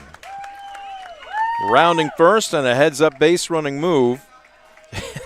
Hancock doing a little interpretive dance off the second base bag And again, with that wind blowing out, how ironic is that it wasn't hit or didn't travel far enough to make an easier play for Mason Welling in center. And again, it all goes back to that bat by Farrell, though. You know, you move the runners, you score a run, and then the infield comes in, and what would have probably been a F6 ends up being a base hit. And then when Carlin did not back up home plate, that allows Hancock to go into second base on the throwing error. Throw to second. Wasn't quite a daylight play. But right now, if you're Bryan, you've got to be thinking, what do we need to do after taking advantage of the wind early in the top of the first? Mother Nature has come back to help out the host team. And let's also give Tinora credit. How many times do you hear, especially at the prep level, a coach say, put the ball in play and make them field it? Well, the Rams have only committed 1 strikeout, so they're doing just that. And, again, the good things are happening when you put the ball in play. We've heard that stressed by many coaches over and over. There's the inside move from Carlin. That time, Parker Hancock back in time. 5-2 here, bottom of the third, still only 1 away with a runner at second. And as Scoop will often say, Tinora trying to be greedy. Check swing as he busts him high and tight. Yeah, it's been a good inning, no question about it. They've already put up a crooked number, but you still have a runner in scoring position and just 1 out. And you certainly have a capable hitter in the freshman Owen Reynolds. Right now, Reynolds would love to drive home another big run here for the Rams. 2-0, Carlin deals. Again, there's that movement. That's a two-seamer with just some nasty, what are you going to call that, lateral movement? Because it doesn't break completely horizontal to the ground, but it's just got enough on it. It's almost wiffle ballish, you know. Yeah. It just has that little dance to it. And all it needs is a little bit to kind of keep you from squaring it up. Yep. Time being called for by Owen Reynolds. And again, we're seeing pretty much what Tenora's hitters are seeing, and he's not going to bring it in at much more than 80 to 82 miles an hour. But right now, Cade Carlin's fastball looks a little invisible at times. Yeah, his problem is he's just gotten into too many hitters count. Here he is again, 3-1. So as a hitter, it takes the pressure off you. Yep. You can lay off that pitch that's on the edge. You may get it called the ball. You may get it called a strike, but you still have another pitch to work with. But right now, if you're Carlin, you miss across the heart of the plate, it could turn into an RBI in a hurry. 3-1. Paints the black on the outside corner. Owen Reynolds had already tossed his bat aside and was 3 or 4 steps down to first, and that's where you have to just look at the home plate umpire and say, "Excuse me, sir." Yeah, that's a freshman mistake right there. You don't want to show up the umpire by tossing your bat toward the dugout, especially on a pitch like that. It's been consistently called a strike here all afternoon. And now you better expand that zone here in a 3-2 pitch. On the way, and he humped it up just a little bit too much. It's in the dirt, ball 4. Well, the line keeps moving. That's the third walk issued by Cade Carlin. And we're going to have a trip to the mound. The first 2 walks ended up both being runs scored. Mosier walked in the first, came around to score, and Hunter Bosselman walked. He came around to score as well. You just hope this scenario doesn't hold true here with Reynolds drawing the 1-out walk. I do not have Bryan's schedule in front of me. I know they are scheduled to play their opening round playoff game on Wednesday. And I'm not sure if they have a game between now and then. So a situation here where, yes, you want to win this game, but Scoop, you're also thinking like a chess master, how are we going to play this depending on what happens to make sure we're still throwing our best. Everybody's at their best when it really counts. Well, you're right. Both coaches trying to jockey themselves for upcoming tournaments and so forth. This being a non-league game, but you always want to pick up momentum, get better each and every day. So we have a lot of baseball left in this game. Corey Walker out there remind us guys, hey, let's minimize things here. Let's get it out of this inning, give our offense a chance here. Right now, just a 3-run game. Well, a ground ball here potentially gets you out of the inning as DeLarber, the 9-hole, digging in and takes one in the dirt, and a nice stop by Bukowski. Yeah, I've got coming up on the Bryan schedule. They're at Sylvania Southview Saturday morning, 11 o'clock. So that's tomorrow. And then they have Perrysburg, a team that's red hot, the Yellow Jackets, on Monday. 1-0. Bender misses inside. And right now, if you're Tinora, are you taking a strike? I think you do. He's really labored. His pitch count's awfully high. We're just 1 out into the 3rd inning. Especially, I think, from a number 9 spot. Carlin checks the runner, now steps off. Well, the infield is back at double play depth, and in particular, the middle pinching. The responsibility to hold right now, with the left-hander up, is going to be the sophomore Watson's, as this one is fouled away. What that also does is open up a huge hole on the left side. If you are DeLarber, just extend those arms. I don't want to say cast, but man, is there a ton of room with shortstop being vacated. As he got a good cut there and fouls it straight back. Yeah, that time looked like he was trying to go apple there. Yep. As you mentioned, really almost the equivalent of not having a shortstop out there. The fact that Hunter Watson is right now directly behind second base. So 2-2. This one lined into right field, base hit. And it's booted by Fry. It's going to roll a ways. That is going to score Hancock. They're going to go ahead and hold up Reynolds at third as into second with a single, an RBI, and taking second on the air. DeLarber keeps the line moving as it's now 6-3 Tinora. Great job by DeLarber. And again, the high pitch count has really been plaguing Cade Carlin. Not wanting to go to a 3-ball count. That time caught a little bit too much to the plate, kept the ball up. And DeLarber makes him pay. How many times have we seen it this afternoon? Carlin ahead in the count, reaching to 2 strikes, but Tinora just being pesky, fouling pitches away, not basically going fishing, so to speak. And then all of a sudden, Carlin elevates one and they barrel it up. And credit to Tinora for that. They're making Carlin pay for each and every mistake he's made. 1-0. Mosier takes upstairs. Hayden Mosier, 2 at-bats. He's reached safely on both occasions. Walked and scored in the first. Singled, stole second in the second. Not a bad day at the plate, right? 3rd inning, 3rd trip to the plate. And he takes upstairs ball 3. I have unofficially Bryan for 4 errors in this 3rd inning alone, although I think the scoreboard just changed. Yep. It maybe ruled one of those earlier errors a hit. Well, they've got 4 up under the error column for the guests right now. But they had 1 in the 1st inning on that wild pickoff. Yep. And with the 4 this inning, I have them unofficially for 5 for the ball game. The scoreboard right now has gone back to 4. So I wonder if they changed one. Squaring to bunt, they had a safety squeeze on.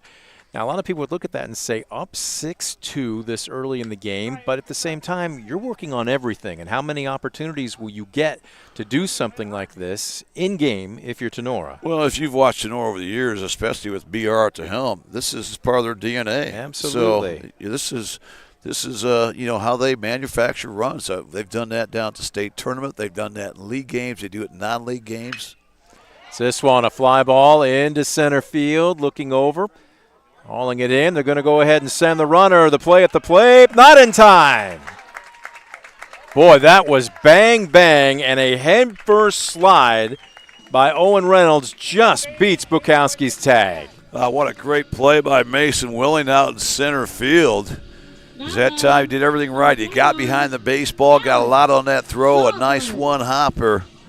Bukowski, though, wasn't quite in the position he needed to be. He had to make a 180 turn to make that tag, and that was the difference of being out and safe. But credit to the Rams one more time, especially Aiden Mosier there. Yeah. Good situational hitting. He got the fly ball, gets the sac fly. Another big run for the Rams. 7-2. Tinora with the lead, looking to keep the line moving as Schablin digs in. He's 1 for 1 with a 2-run homer and a fly out fairly deep to right field. Looking at a 1-0 count. There's that slider, dips his barrel down and fouls it away. Getting a good look from our center field camera. Took our crew more than a few minutes to stabilize that thing in today's windy weather, but it's holding up. This one, a high fly ball carrying deep the right field. Fry going back, looking up, over his head, and rolls all the way to the wall. DeLarber will score. Big man running, round in third. They're going to wave him home. The play at the plate, bobbled by Bukowski. We see you, 21. Catch your breath as you walk back to the dugout. How about Schaubel that time? Boy, he hit that ball up in the jet stream. That carried a country mile. And I think BR was waving, but it wouldn't matter. If he puts up the stop sign, you could see Schaubel was, I'm thinking 4. Give that man some O2 over there. I was going to say. Trucking. Boy, he was riding on fumes once he got past BR at third base, but the nice head first slide into the plate. Well, that's like a runaway semi in the Smoky Mountains where you got those runaway truck ramps. They needed the sand ramp there, and there was no place to be had. With oxygen waiting for him in the third base dugout, he can celebrate his second home run of the day. Alex Schaubel with a 2 RBI homer, and this may be enough to chase Cade Carlin. It looks like we will have a new hurler. We're going to take a quick timeout. When we come back, it's 9-2 Tinora. They've already plated 6, looking for more in the bottom of the third. You're watching DCTV Sports.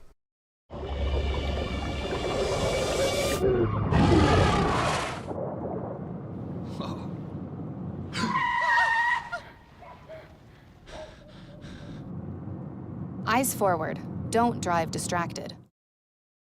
Simplify your everyday banking with convenient account options and digital banking features that fit your unique lifestyle. Premier Bank, everyday banking solutions designed for you. Explore solutions today at yourpremierbank.com.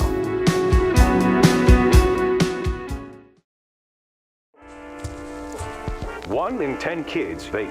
Each vape pod can contain the same amount of nicotine as a pack of cigarettes. The health class film guy isn't the best person to talk to your kid about vaping. Got a few minutes? You are. Talk to your child about vaping today.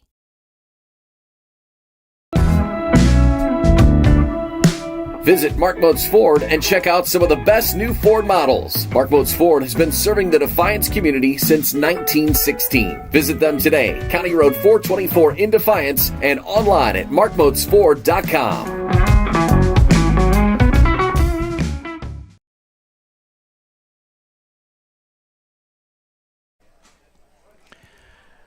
Back at Tinora, there you take a look at some of the fans from the visitors from Bryan soaking in the sun.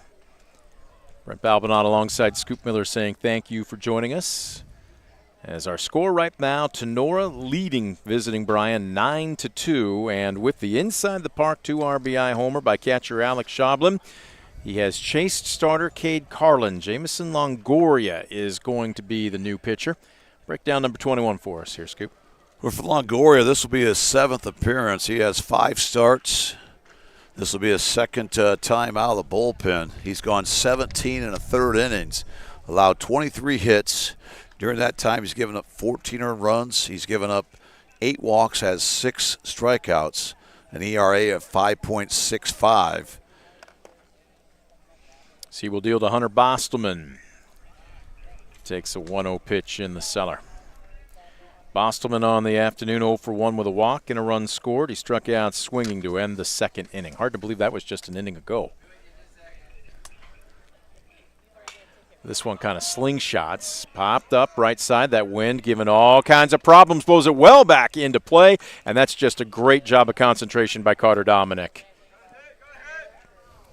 As he hauls it in, that will do it for Tinora here in the bottom of the third, but not before the Rams come up with a huge crooked number.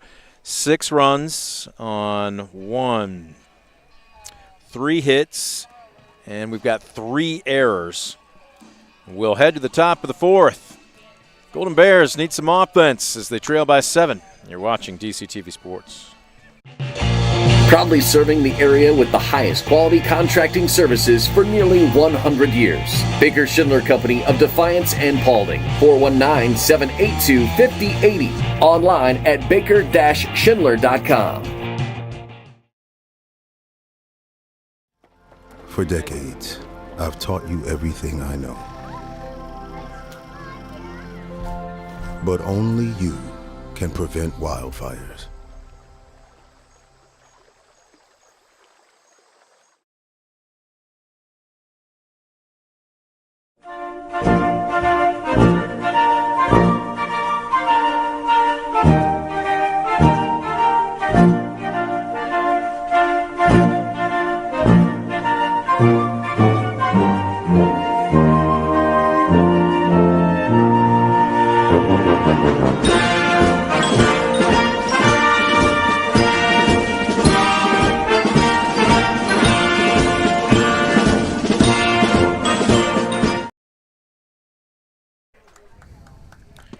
Well, there you get a good aerial shot. I believe that's from our first base camera over at the other end of the complex here as they are playing softball. Actually, that's going to be our grandstand camera. Richard doing a good job as always tonight. 9-2 our scores. The host Rams leading the visiting Golden Bears of Bryan. It'll be 4, 5, and 6 here in the top of the fourth. Bukowski, Uran, and Watson all taking their second cuts of the afternoon against Logan Stein, the southpaw starter. And there's that backdoor slider that just misses. Well, that's a great pitch. As a pitching coach, I want that pitch all day long. But again, the layoff certainly has not hurt Logan Stein. He's thrown two quality pitches here after that long layoff where the Rams scored 6 runs there in that third inning. The second time the Rams have put up a crooked number here this afternoon in just 3 innings of work. 2-1 the count. Stein looks like he's catching his second wind after laboring a bit in the top of the first. That wind is really picking up now, blowing straight out to center field. He took a little something off of this one, and Bukowski swings over the top of it, strike 2. Yeah, that's a good-looking changeup. It has a little bit of arm side run to it, so it tails away from those right-handed hitters. Once again, Stein has a Bryan hitter and a 2-strike count. 2-2 on the way. Slider runs underneath. Diving stop at third by Spicciala. He couldn't make the transfer.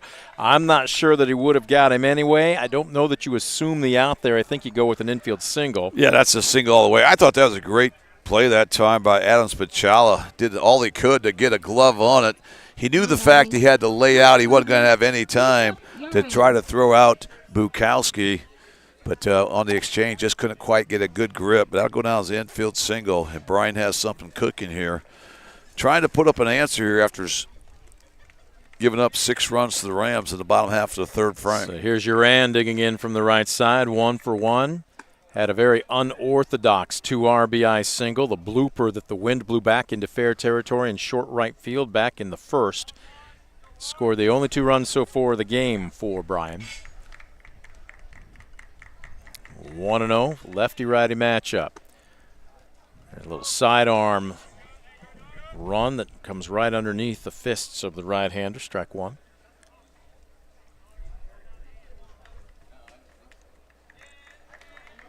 One-on-one, infield, as you can imagine, back at double play depth. This one floats way outside, and Schaublen with a nice job to snare it out of midair. That's one of the few times that Stein has not really thrown a competitive pitch. His misses have all been quality misses. He's really hitting his spots where they're setting up off the plate or on the edge. That one clearly missed its mark. And right now, Uran in a hitter's count at 2-1.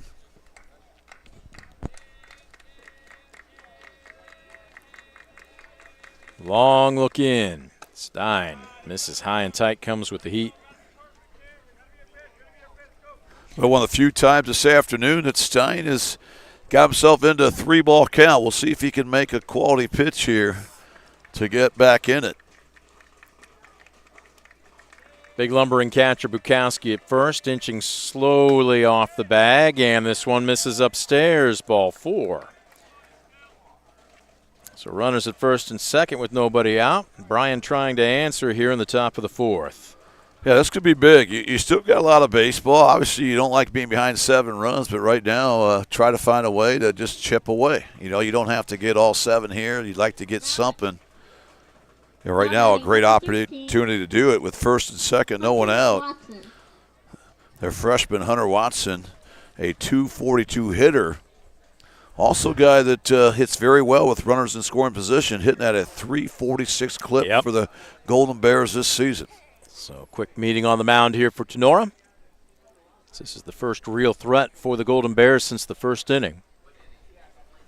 I don't know where the grill is here at Tinora. I cannot see it, but whoever is grilling is just torturing the broadcast crew right now. I don't know what it is, but grilled meat is all you got to tell us, and it smells fantastic. Well, I want to give them good reviews, but I just can't. I can't do it right now with my nose. So until something changes, that's the way it's going to stay. We can tell you the water's fantastic. All right, here we go. Watson digging in from the right side. 0 for 1 with a pop out to second base. And that ended the first. Stein runs him inside at the knees, just a little bit too much. And right now, if you're Stein, you just go out there, win the next pitch. Use the defense here. Try to induce that potential double play ball that can really turn this inning around. The 1-0, out of the stretch. Stein busts him inside. That one paints the black, strike one. Well, that's a great pitch. Had so much run to it, just caught the inside edge, especially when we were down 1-0 in the count.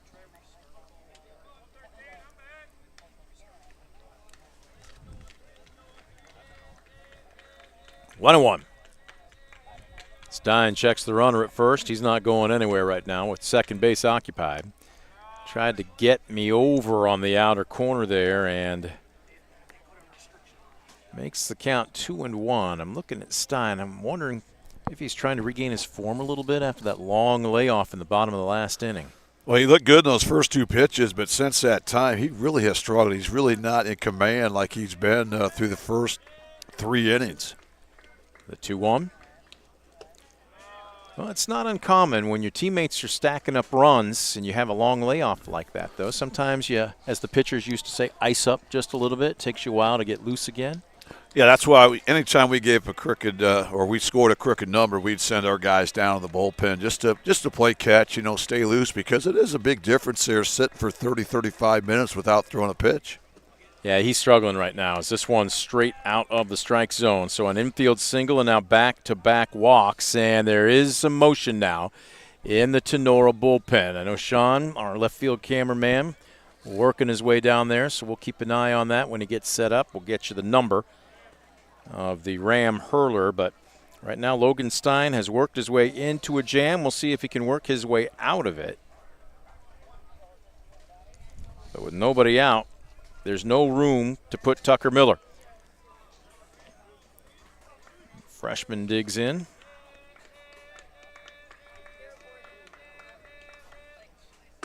First pitch swinging. He had to come after him, and that was a heads-up move. And there you see they're not even working right now. He's just getting loose, working off the bands. That is Alan Birchfield. Well, right now, if you're Stein, you're up 7 runs, so you don't have to be fine here, especially after you've just walked the last 2 batters. So go down Main Street early here to try to get Miller in a negative count. Whoa, and did that hit him? Yes, it did. I may have inadvertently said Miller's a freshman. He's a junior. And that's a black and blue way to earn yourself an RBI. Hit by a pitch with the bases loaded.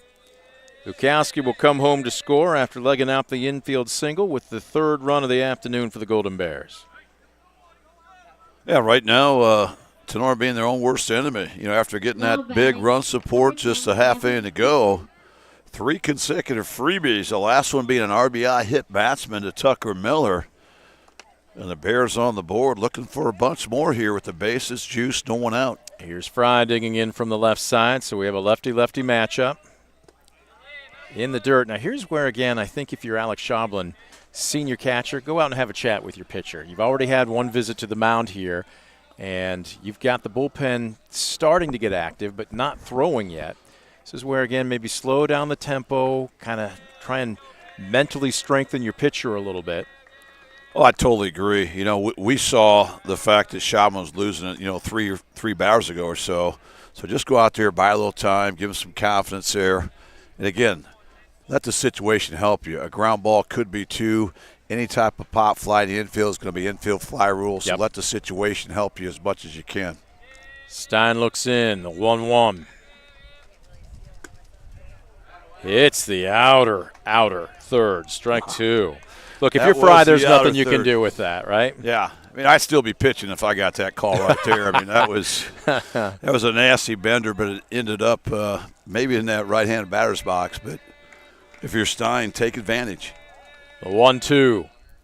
Stein deals. Slow grounder to the right side. Gobbled up. Somebody's got to get over to cover. They do not. One run is home. Another runner coming and safe underneath the tag. Hunter Watson scores. They called him out at first base. Now they've still got a runner at first. They called him out. He's just trying to beg there, staying on the base. That's a tough break there for Bryan, as it looked like Fry was going to be able to leg that out. He's coming off now, all right? Wow. And with that said, too, Miller with a heads-up piece of base running as he's now standing at third. Mason Welling. So give Fry the RBI. But again, there's where you can't score an error, but give mentally. Fry a couple RBIs on that 3-1 put out there at first base. It was just well placed, and for a second, it didn't look like Stein was going to win that race to the bag. Yeah, I'm not sure he did. That was one of those bang-bang plays, but it looked like Fry took advantage of the fact that Stein was a little bit tardy getting over.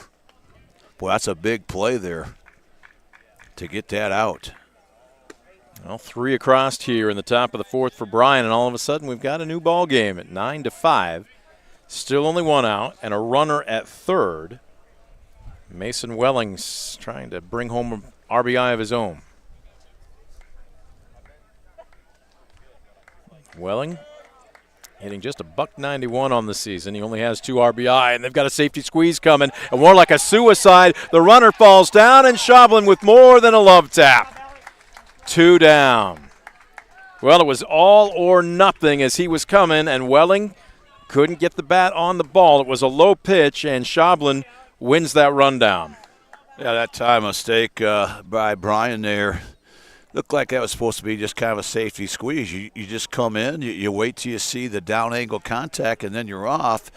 And if he pulls back, you're as far as the third baseman. Yeah. You beat him back to the base, so it's usually a safe play. That time it looked like he just sold out there on an all-or-none squeeze. I don't think that was the idea when you're down 4 runs here in the 4th inning. 2-1, fouled straight back.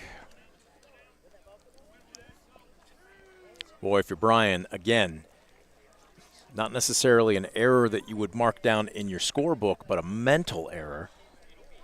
And instead of potentially 9-6 with anything put in play here, now it's 9-5 with 2 down and the base is empty. This one ground ball, bobbled by Farrell, and he cannot make the play. Now how big is that out on the suicide squeeze? Boy, that's awfully big, because not only would that have tacked one more run on for the Golden Bears, they also would have the tying run at the plate here with just 1 out. So right now, if you're Tinora, you're not happy with this inning, but you can really minimize things here, do yourself a favor, attack the zone. But again, the freebies have hurt. In a lesson for all young pitchers out there, Brent, both teams have combined to give up 5 walks. Yeah. All 5 of those walks have come around to score here this afternoon. Ooh. Little chin music for the top of the order, and Carter Luce. Carter Luce, a mountain of a young man. What do you think he stands in at, about 6'5", 6'6"? Yeah, he's a big boy up there, passes the eye test, has 19 hits on the season, also leads the Bears in doubles with 6, RBIs with 14, runs with 14. He's got an on-base percentage of .400. You can tell he was second-team All-NWL a year ago as just a sophomore. Certainly has a high upside. He fills out that uniform, clearly spends some time in the weight room. 1-0 the count. There's that lane-changing slider that he takes on the outer third for strike 1. That's a nasty pitch, and I think if I'm Stein, I go right back to it. Absolutely. You know, you're getting that wide strike there in the lefties here. That ball's tailing away from Luce. The 1-1, checking the runner at first. Busts him in on the fist. It's fouled away. That's a great pitch. You know, that time Luce crowded the plate a little bit more to protect on that outer third. At that time, that was one of those fastballs, had a little glove side run to it that just kind of ate up Luce. And now he has Luce in a negative count at 1-2. Stein from the stretch. Long look in from the letters. Boy, that almost hit him again. A great job by Luce. Instead of bailing out, he's kind of turned away. But when you turn away, you're sort of trying to turn into it at the same time. Just missed clipping his jersey. Well, if he's got a double X instead of an XL on there, he's probably at first base. Well, if you wear one off the rear end, too, if there's one place where you'd say, okay, I wouldn't mind, that would probably be it, right? Yeah. Yeah, no question about it. Those are the kind that can just kind of glance off you. You've got padding there. At least I do. 2 balls, 2 strikes, 2 outs, a runner at first. Luce fouls one away, so we'll do it again. Stein's pitch count certainly elevated in this inning as the Golden Bears have put 3 across. Luce shortening up. This one's going to be a slow chopper right side. Gobbled up, got a hustle, and McQuillan makes the throw. That will retire the Golden Bears here in the top of the 4th, but not before they show a little fight. 1 run, check that, 3 runs on 1 hit, 1 error, and 1 left aboard. We are through 3.5. We've got a new ball game here at Tinora. Rams 9, Golden Bears 5. You're watching DCTV Sports. Brunswick Eye and Contact Lens Center. Personalized service and quality products in a friendly and caring atmosphere. Schedule your appointment today. Brunswick Eye and Contact Lens Center. Stadium Drive in Defiance and online at visionsource-brunswickeye.com.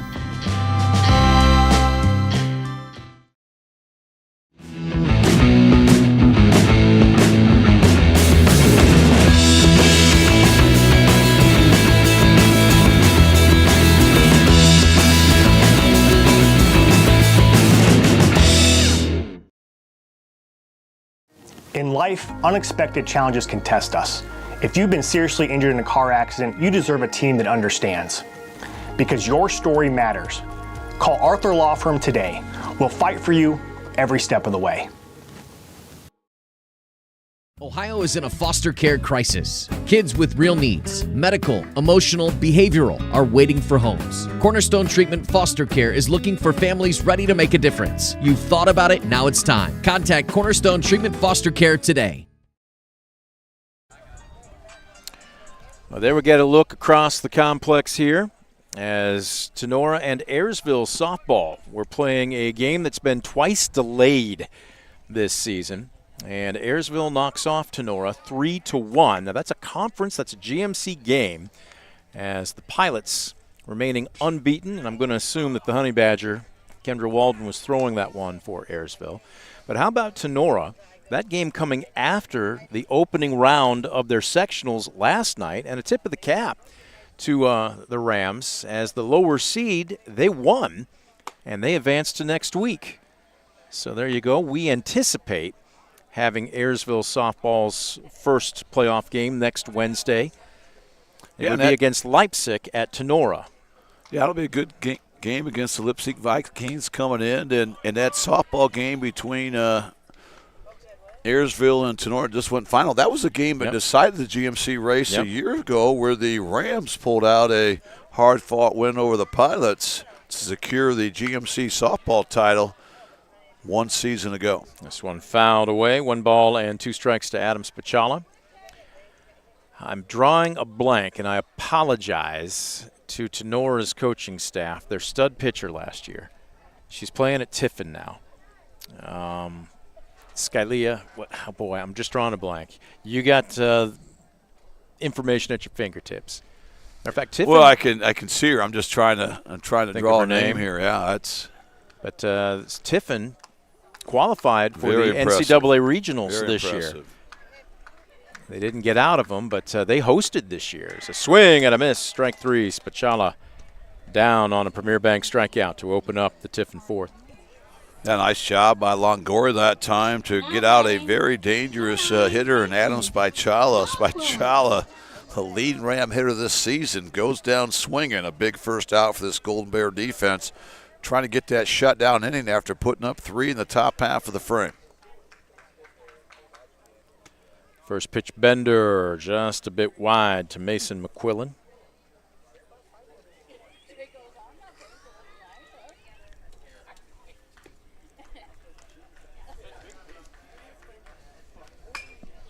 This one a high fly ball, playable to left field. Muehlfeld is there, and he will make the catch. It's Skylie Zolman is who I was trying to think of.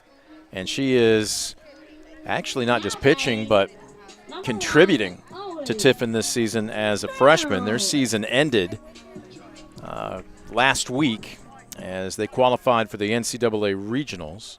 Somebody's texting me now. They're going to give me Skylie Zolman's name.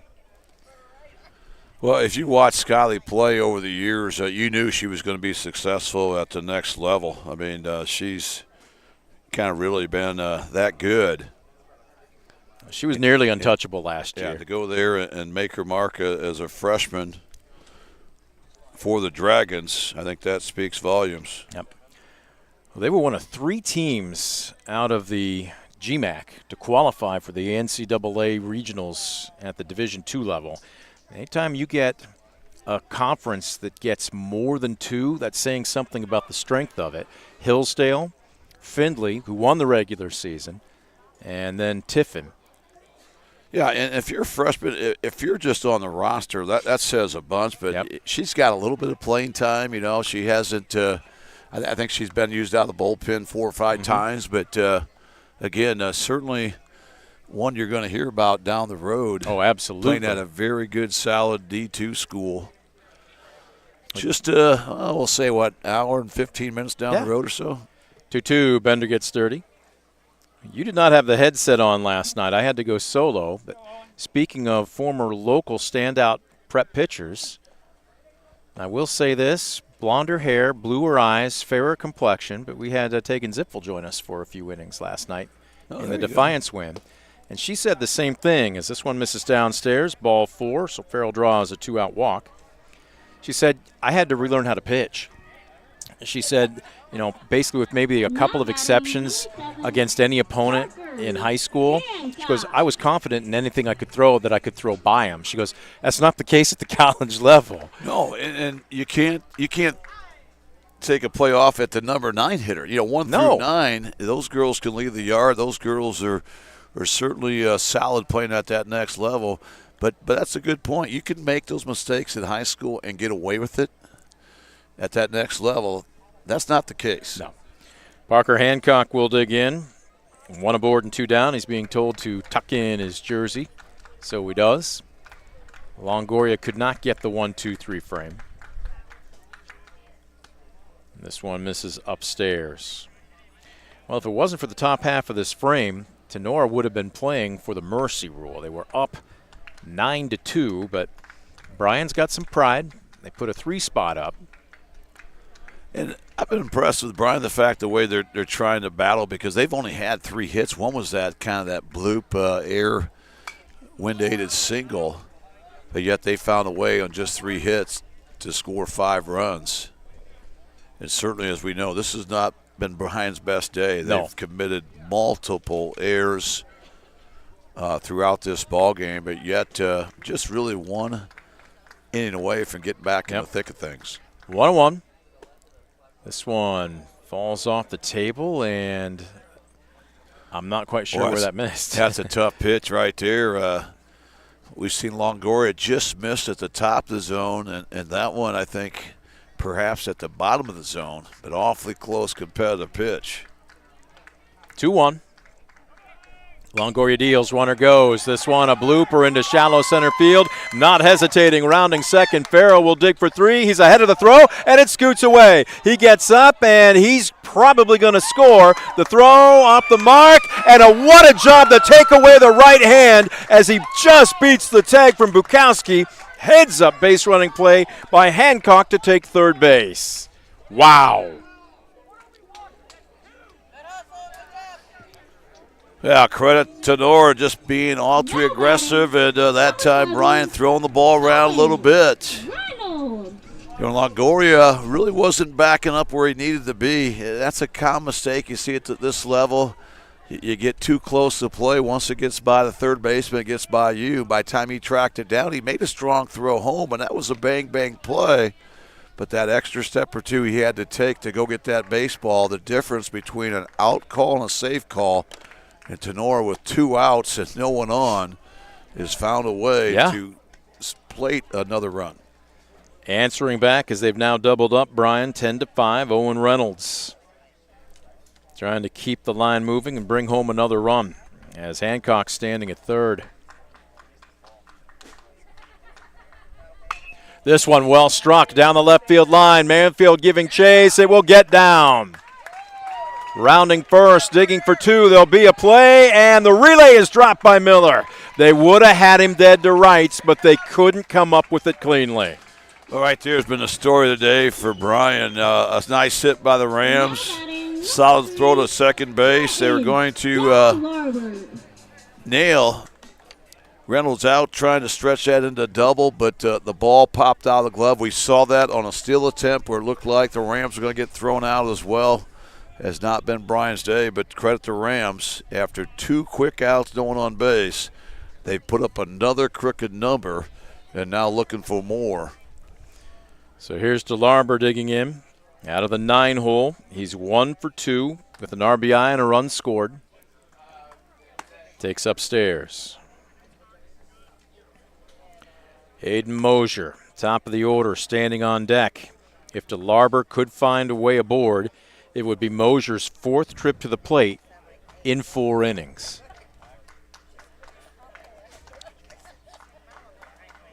The 1-0, make it 2-0 downstairs.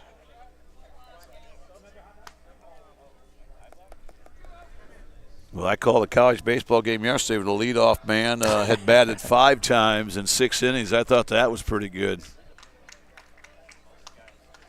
The 2-0, Longoria taking his time. Deals. Strike on the outside corner. I don't care which pitcher or which team you're pitching for. Blue is giving the outer corner here if you're consistent. Well, that's the key, being consistent. If you're around the plate, you're going to get that wide strike, I think, especially away. Yep. I haven't really seen it on the inside or inner third, as they'd say, but I have seen that generous wide strike for both teams. 2-1 after asking for time. DeLarber back in. This one well struck to center field, drifting back. That's going to be a long run, and it's over the outstretched glove of Welling. This is going to score Reynolds from second, standing up into second, trading places with him. Trenton DeLarber out of a 9-hole, 2 for 2 now with 2 RBI, and you can make it 12-5 Rams. Great job of 2-out hitting again, this time by the senior Trenton DeLarber, as that ball was struck on the screws, and that went a long ways. Mason Welling tried to track it down, kind of got caught drifting on it early. By the time the dust settles, the Rams now have put up a 3 spot after having 2 quick outs here in the bottom of the 4th inning. So back up by 7, squaring to bunt Mosier. And the top half of this inning for Bryan, I don't want to call it a wash because certainly 3 runs counts, but the equalizer has been found by Tinora here in the bottom of the frame. 1-0, Mosier.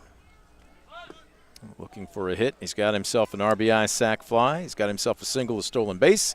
He's got himself a walk and a run scored. He's done a little bit of everything today. Well, Brent, you've heard me say it so many times that shutdown innings win games. And for Bryan, they have not gotten that shutdown inning. They scored 2 in the first, but then did not get the shutdown inning, give up 3. Now they scored 3 in the 4th, but again, turned around, gave those runs right back to the Rams. Well, Mosier squares again. Pulls back and takes ball 3. Remember, he's got great speed. Mm-hmm. And Longoria, if he gets in a foot race with Longoria, you have to go with Mosier. He also handles the bat very well. He shows bunt again. He's showing bunt here, but I think he's taking all the way. I was going to say, he's just 3-0. deking. Well, Mosier would win a 90-foot sprint with most people, not only on the field, but also in the stands.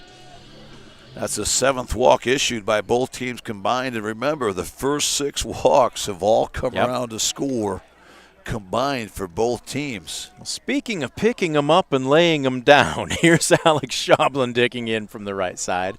2 homers on the day as this one gets dirty. Nice stop by Bukowski. First one cleared the fence, probably about the 3:30 mark in left field, all the way back in the first inning. He flew out deep to right in the second, and then an inside the park 2-run homer in the third. He's caught his wind since, and we'll see what he's got in store for us here. This one well struck deep to left center field. Mulefield going back, looking up the wall. It's going to score at least one. Mosier will be held up at third as Schoblin stops at second. He just missed his 3rd homer of the day by about 4 feet. Boy, that ball was lasered. He really crushed that baseball, just did not get enough air underneath it, but that's a textbook swing that time by Schoblin. As you mentioned, just a few feet away from his 3rd home run of the day. I thought, is this guy going for the home run cycle or what? Although the first 2, I think, were both 2-run homers. Yep. But wow, have a day there, Alex Schoblin, as he drives home 2 more with a stand-up double. And again, all this damage here, all 4 runs here after the first 2 Ram hitters were retired here in this 4th inning. Bostelman takes a bender for ball 1. Now all of a sudden, at 13-5, runs 14 and 15. The one that would end this game standing at second base. We'll see what Bostelman does. Well, it has to be through 5 innings, but they certainly have made their mark here. High fly ball, center field, but the park will hold it, and Welling will squeeze for the 3rd out. Not before Tinora comes up big. 4 runs on 4 hits. No errors and a couple left aboard. We have played through 4. Tinora 13, Bryan 5. You're watching DCTV Sports. Being your best isn't just about taking care of your body. It's about taking care of your mind and mental health. Find the resources you need to make your mental health a priority. Love your mind. Estill Chevrolet Cadillac is this area's new and used car headquarters, earning your trust one satisfied customer at a time. Estill Chevrolet Cadillac, North Clinton Street in Defiance, and online at drivebobestill.com.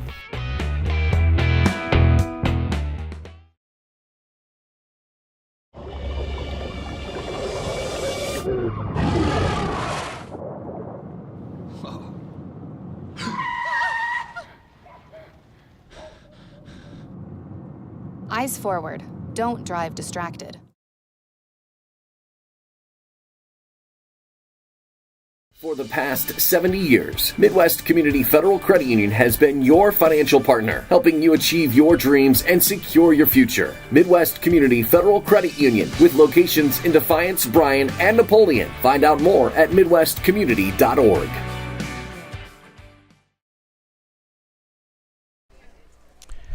Back at Tinora, the skies, I wouldn't call them gray, but it's not sunny. As a matter of fact, the clouds have really moved in over the last half hour here. Wind has picked up just a little bit. Hasn't seemed to matter, though. The offense has been plenty. So much for the pitcher's duel we anticipated during the pregame. 13 runs on 11 hits, 1 error for Tinora. 5 runs on 3 hits, 5 errors for visiting Bryan. And the top of the 5th brings a new Ram hurler, junior Alan Birchfeld. Scoop's got the numbers on him. Yeah, for the junior Birchfeld, he comes in with a 1-0, 1-loss record. He's gone 11 2/3 innings. During that time, he's given up 9 runs. Only 5 of those runs were earned. And during those 11 2/3 innings, he allowed 13 hits, has 14 strikeouts against just 5 walks. So a nearly 3-to-1 strikeout walk ratio and an ERA of 3.02 for the junior. So he takes over for Logan Stein, whose pitch count got elevated after the last frame when Bryan made a run and scored 3. Little did we know, Tinora would score 4 in the bottom of the inning. Now batting. It will be 2, 3, and 4 for the Golden Bears. Cade Carlin will lead it off, followed by Carter Dominic and the catcher Cam Bukowski. You know, for Stein, it really was kind of a pitcher stool for him. The fact he only yielded 3 hits. One we talked about was that routine pop fly to first base that was wind aided, dropped in for a 2-out, 2-run RBI single back in that first inning. Carlin 1 for 2, takes high, ball 1. So here's going to be a very different look if you are Bryan hitters. From the finesse throwing lefty who has the wicked breaking ball to the flame throwing right-hander. You see a good sinking fastball there that hits the black on the outside for strike 1. Well, that's always by design. You know, you always want to follow up a lefty like that with some type of righty that's going to give you that different arm slot. Ground ball through the 5-5 hole, perfectly placed between Spicciala at third and Farrell at short, and a leadoff single for Bryan to open up the 5th.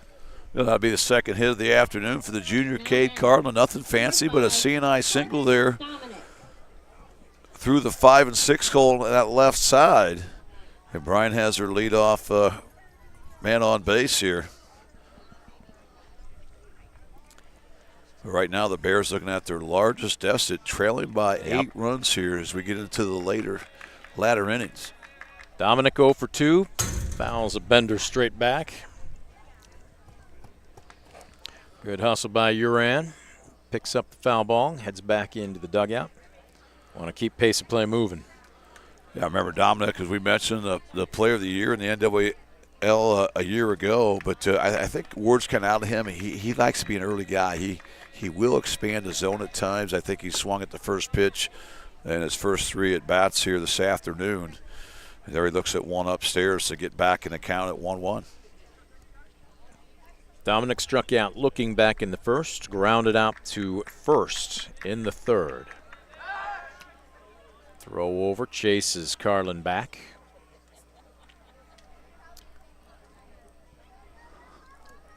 Carlin can pick him up and lay him down. By far and away, the leader in stolen bases with 10. This one a high fly ball, wind aided deep to left field. Good height, good distance, goodbye. Carter Dominique, I'm not sure that he needed help from Mother Nature, but that one clears the left field fence by plenty to make it 13-7. Yeah, that was a no-doubter off the bat of Carter Dominique, and that time he just barreled that up. He was able to turn on that pitch, and that one still might be rolling out there somewhere. He absolutely crushed that ball. As I've said before, that's a SAM. That was a surface-to-air missile. That thing just got up there in the stratosphere, and there was no looking back. What if I told you that's his first home run of the season? RBI number 11 and 12. Yeah, I'm not sure anybody would have believed it. As we mentioned, player of the year in the league a year ago had some big-time numbers.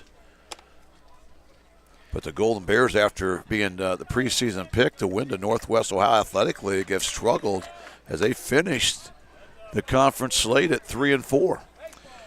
Bukowski fouls an 0-1 pitch straight back over the press box, so he's down deep in the count now, 0-2.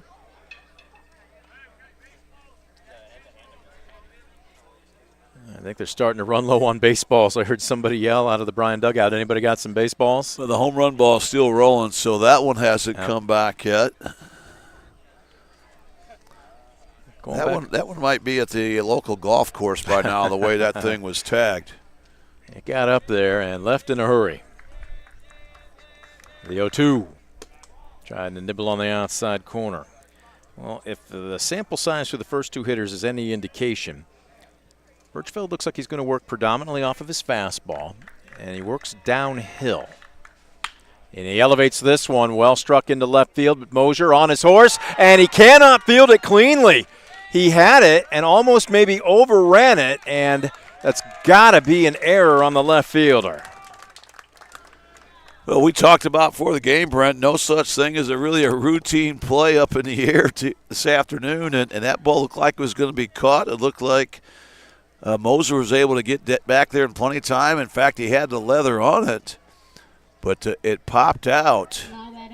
I think they did rule that an E7, I believe. Yep. I see the second error on the board up for Tinora. I can speak from personal experience. You're there, you're on it, but that type of ball has so much English, so much spin on it, that you've got to really squeeze and think, maybe I need to put a little bit more tack oil on my leather at home, because those things can be awfully ornery, and it looked like that just spun out of his glove. Yeah, it's exactly what happened. You hit the nail on the head, and a little glove oil certainly would help with that.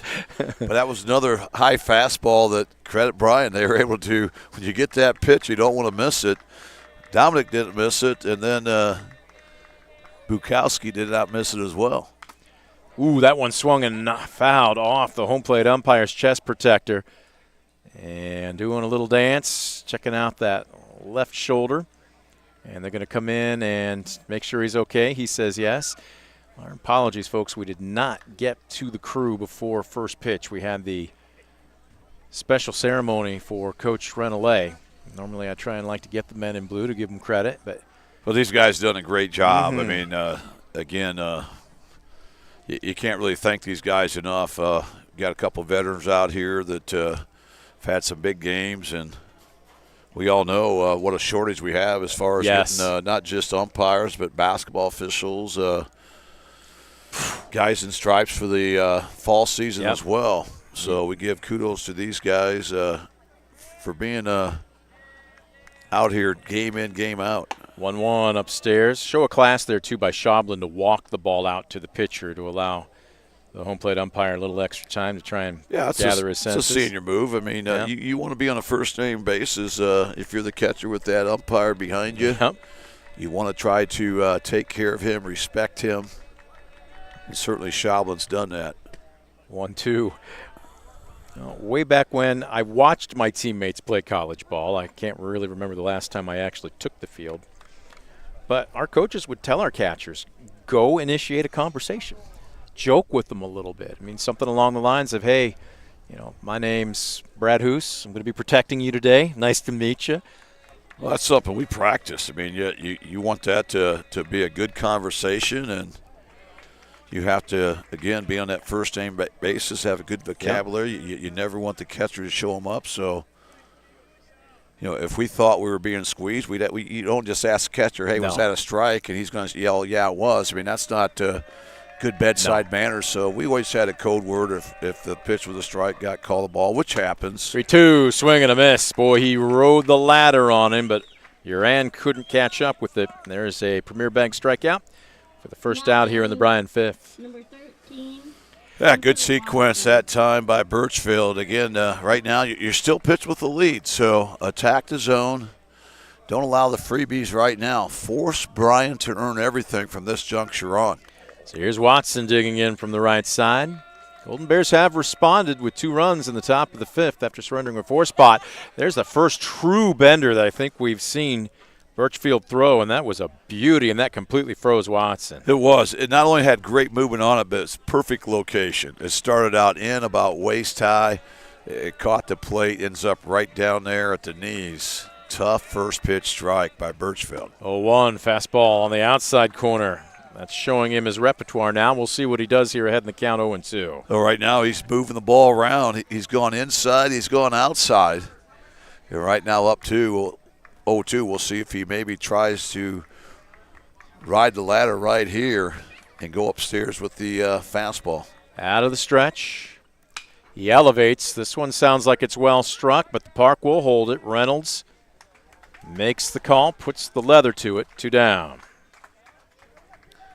Yeah, great job by Birchfield. A lot of guys, you get 0-2, you do too much to try to get the strikeout. Get the guy to hit his pitch. That time, perfect pitch. He went with a high fastball 0-2, a pitch that was high enough you're not going to really do anything with. And, boy, that's a big second out, trying to minimize things here in this 5th inning. So there's Tucker Miller digging in from the right side. Miller wore one his last trip up just a frame ago. That's when Bryan put 3 across. He's also grounded out to short. Bender inside out swing into right field. DeLarber doesn't even have to move. Had him played perfectly. And that will do it for the Golden Bears here in the top of the 5th. They do put across 2 runs, coming on 2 hits, 1 error, and 1 left aboard. We'll head to the bottom of the frame. Rams 13, Golden Bears 7. You're watching DCTV Sports. 1 in 10 kids vape. Each vape pod can contain the same amount of nicotine as a pack of cigarettes. The health class film guy isn't the best person to talk to your kid about vaping. Got a few minutes? You are. Talk to your child about vaping today. Simplify your everyday banking with convenient account options and digital banking features that fit your unique lifestyle. Premier Bank, everyday banking solutions designed for you. Explore solutions today at yourpremierbank.com. For decades, I've taught you everything I know. But only you can prevent wildfires.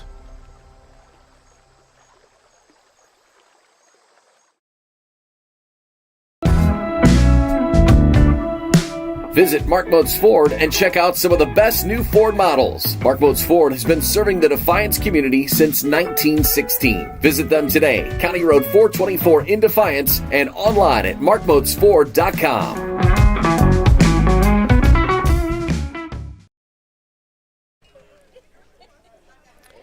And we take a look at a social event attached to the athletics here at Tinora. And there you take a look at the legend himself. Brent Runaway had his jersey retired in a ceremony prior to first pitch in nothing short of what you might call black ops, a secret that was kept from him the entire week. He had no idea it was coming, but he was clearly moved prior to the game. Yeah, that was a great tribute to BR. Again, a guy that's just really poured his heart and soul into this Tinora baseball program since the 1999 spring season. Yep. So kudos to Coach Renolette and all the success they've had here. Tinora just picked up their 13th GMC title this year. As we mentioned early in the day, they've won 6 of the last 9 GMC titles. And under Coach Renolette, they've won 11 of their 13 championships. Spichala fouls a pitch straight back. I thought that might have been off the mask of the catcher, Bukowski, but as it stands, everybody appears to be okay, 1-1. Scoop, what's just as impressive to me, in that entire span, only one losing season. I mean, how many coaches can say that? Even when you have great programs, every now and then you suffer a down year, and he only had one sub-500 season. Well, especially right here in this neck of the woods, because you can have good teams and not go 500 because you look in your backyard. You've got Ayersville, who has 13 GMC titles. You've got Fairview in that league. Of course, you got Defiance just down the road. You've got Archbold just up the road. You've got Bryan. I mean, there's so many strong teams here, right here in this 4-county area. So to put up those kind of numbers is impressive. Spichala takes the ball for the leadoff man aboard. 13-7. Tinora with the lead. I still remember my favorite game coaching against BR. This came years ago. In fact, it was in 2005. It happened to be the year that Archbold, we won the state championship, but we played them during the season. And I'd called BR. I said, hey, we've got this idea. How about we play an afternoon game on a school day at 1 o'clock? Pitch squirts away from Bukowski, and on the wild pitch, Spichala down to second. He loved the idea because he said, first thing he said, Scoop, that'd be great. We won't have any parents there. I'm just kidding. But anyway, so we talked about it, and he agreed. He was great about it. He came over, and we had, as an incentive for our elementary program, Right to Read Week, the kids that read so many pages in books, they got to come out to the park to watch baseball. So we had over 500 elementary kids out there in attendance. You know, they were out there early watching BR and I, hit ground balls and fungos out there during the infield. But it was a great crowd there, and it got really quiet just before 3 o'clock when the buses picked up all the kids. The last maybe inning was played in silence, but a fun day for both our program and Tenora's program, and something we've joked about over the years. And he still tells me how we had the first graders sit behind third base there, behind the dugout, close to the third base coach's box. And they kept calling BR, hey, Mr. Ram, Mr. Ram. They wanted to talk to Mr. Ram all day, but I'm not sure he came over there and told him much. Well, at least they were giving him a sign of respect even at that young age. McQuillan takes ball 3. I don't know what the forecast called for this afternoon, but Scoop, the skies are darkening. The wind is picking up. It's blowing straight out to center right now. And on a 3-0, Q takes ball 4, so the first 2 runners aboard for Tinora here in the bottom of the 5th. This is going to bring up Farrell. Tinora just continues to grind.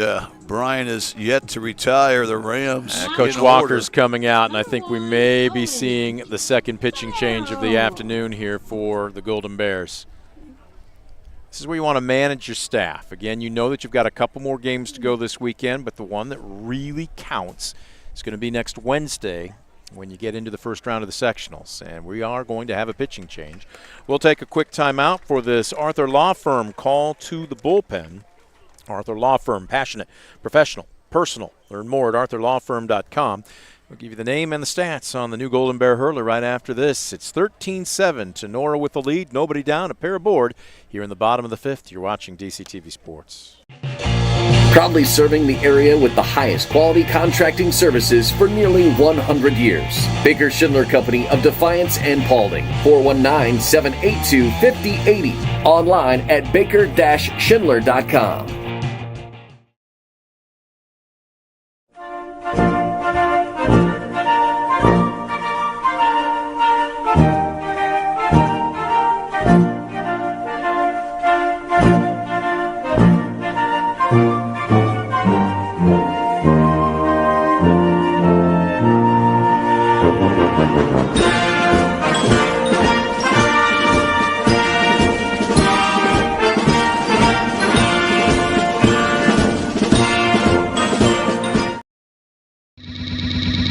Brunswick Eye and Contact Lens Center. Personalized service and quality products in a friendly and caring atmosphere. Schedule your appointment today. Brunswick Eye and Contact Lens Center. Stadium Drive in Defiance and online at visionsource-brunswickeye.com.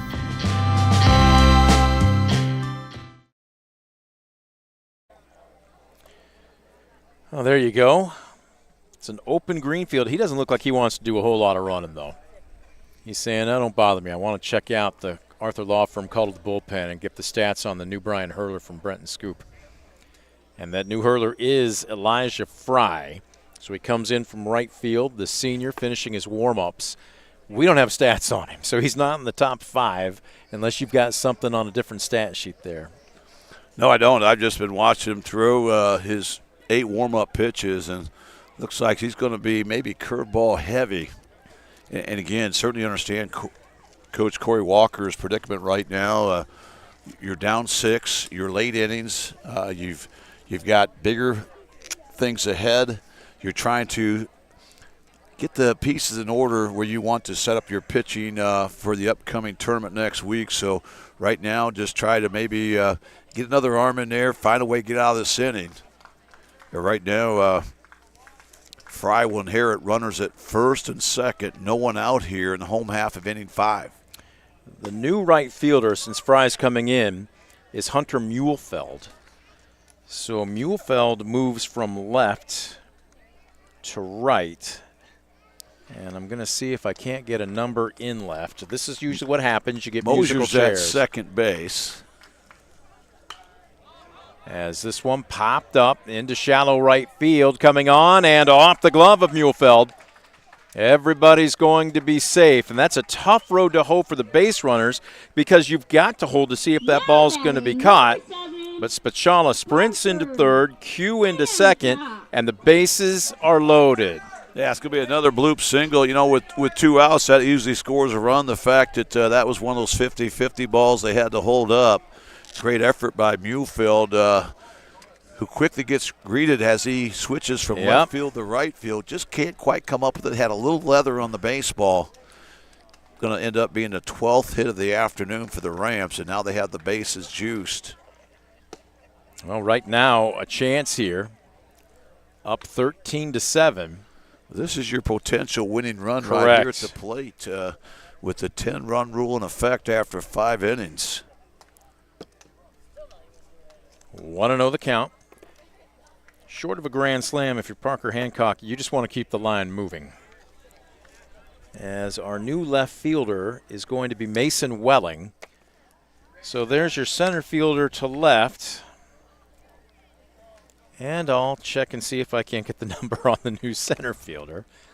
2-0. This one fairly well struck. Deep. Center fielder back and over his head and off the wall. This might be a bases-clearing triple. 1 run is home. Q rounding third. He will score. Farrell will be held up at third. Parker Hancock didn't miss a game-ending grand slam by much. Oh, that time that ball was really hit on the barrel. Now batting, number 11. And that was hit a long way, deepest part of the park, but another stand-up double for the Rams. And now potential game-ending run on second base. Still not an out here in this 5th inning. And right now, Owen Reynolds trying to get the walk-off hit here for the Rams. Takes a bender for a strike.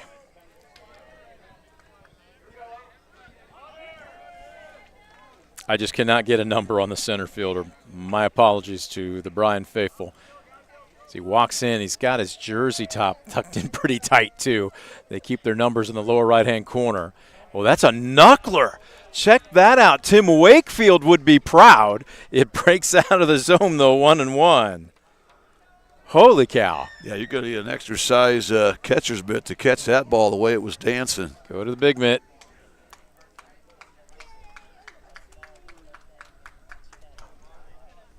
There's another. All right, this is an interesting look. Is it number 9? All right, I just could not tell. Gentlemen, we appreciate it. Cade Carlin. Cade Carlin, all right. Keeping your best athletes on the field. 2-1. That one misses downstairs. But now Reynolds wants to be swinging, but you're in a hitter's count, so yeah. You try to stay off the knuckler right here. You try to sit fastball up 3-1 the count. Trying to hit a knuckler. How about trying to catch a knuckler?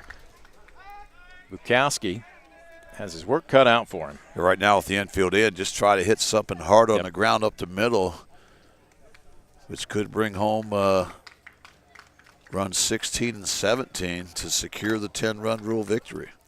3-1 is in the dirt, and Bukowski is earning his keep as the starting catcher here today. Bases are now juiced for DeLarber. And DeLarber's had a great day out of the 9 spot. A couple runs scored, a single double, but looks like we may have a pinch hitter coming up. This will be the junior Avery Mosier. Okay. So Avery Mosier, not Aiden, will pinch hit.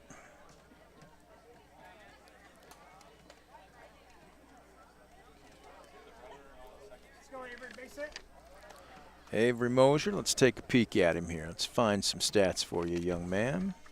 Avery Mosier, a very small sample size, Scoop, only 6 at-bats all season, and he's looking to establish a batting average. And he takes a bender, or can't say bender, a knuckler way outside. Well, Aiden Mosier does stand in the on-deck circle. We talked about unique looks going from finesse-throwing lefty to fire-throwing righty, but there's an actual slider, and Mosier kind of got jelly-legged a little bit, strike 1. That was a good-looking slider. Had a nice sharp bite to it. Fading away from that right-handed hitter. The 1-1. Let's see what else Fry has in his repertoire. Oh, wow. That looked like a wiffle ball. A knuckler swing and a miss. So that's that Wakefield knuckle wow. that you talk about. I mean, it starts out,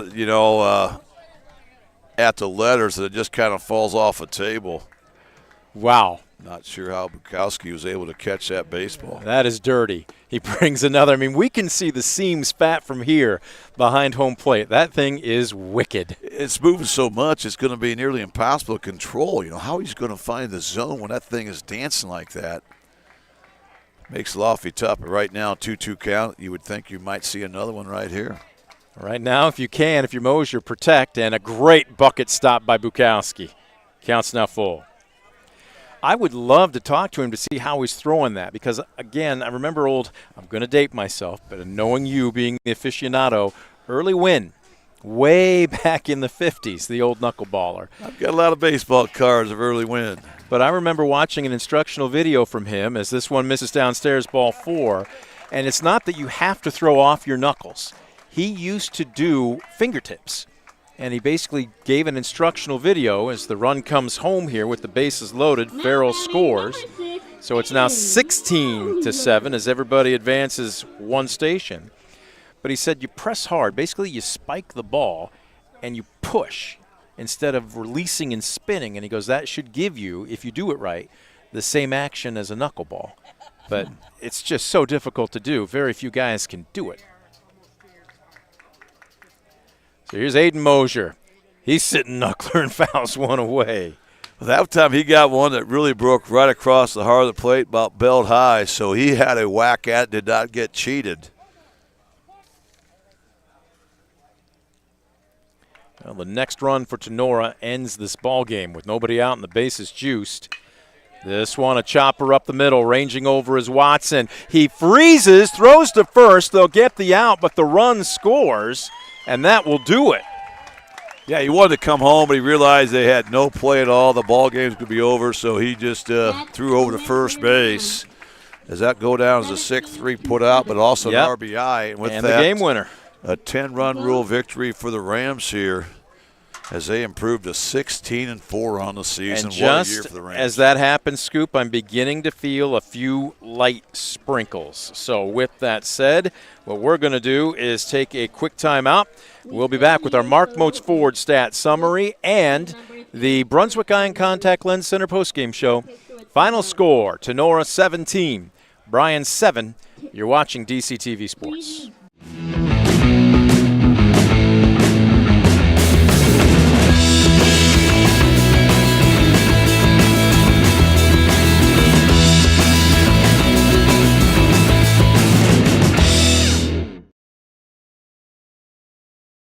In life, unexpected challenges can test us. If you've been seriously injured in a car accident, you deserve a team that understands. Because your story matters. Call Arthur Law Firm today. We'll fight for you every step of the way. Ohio is in a foster care crisis. Kids with real needs, medical, emotional, behavioral, are waiting for homes. Cornerstone Treatment Foster Care is looking for families ready to make a difference. You've thought about it, now it's time. Contact Cornerstone Treatment Foster Care today.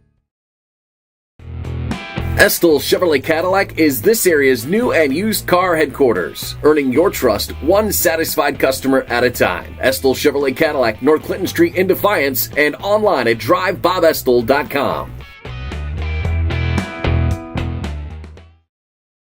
For the past 70 years, Midwest Community Federal Credit Union has been your financial partner, helping you achieve your dreams and secure your future. Midwest Community Federal Credit Union, with locations in Defiance, Bryan, and Napoleon. Find out more at midwestcommunity.org.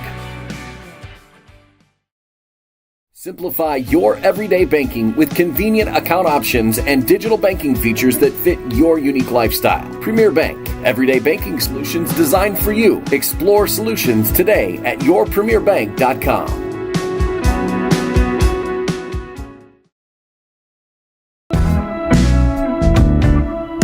Visit Mark Moats Ford and check out some of the best new Ford models. Mark Moats Ford has been serving the Defiance community since 1916. Visit them today, County Road 424 in Defiance, and online at markmoatsford.com.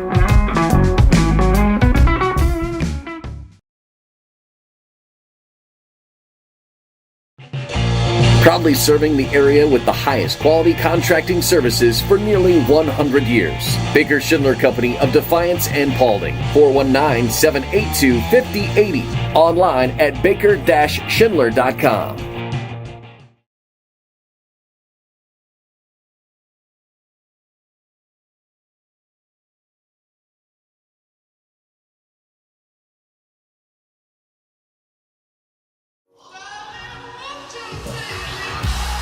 Being your best isn't just about taking care of your body. It's about taking care of your mind and mental health. Find the resources you need to make your mental health a priority. Love your mind. State win today.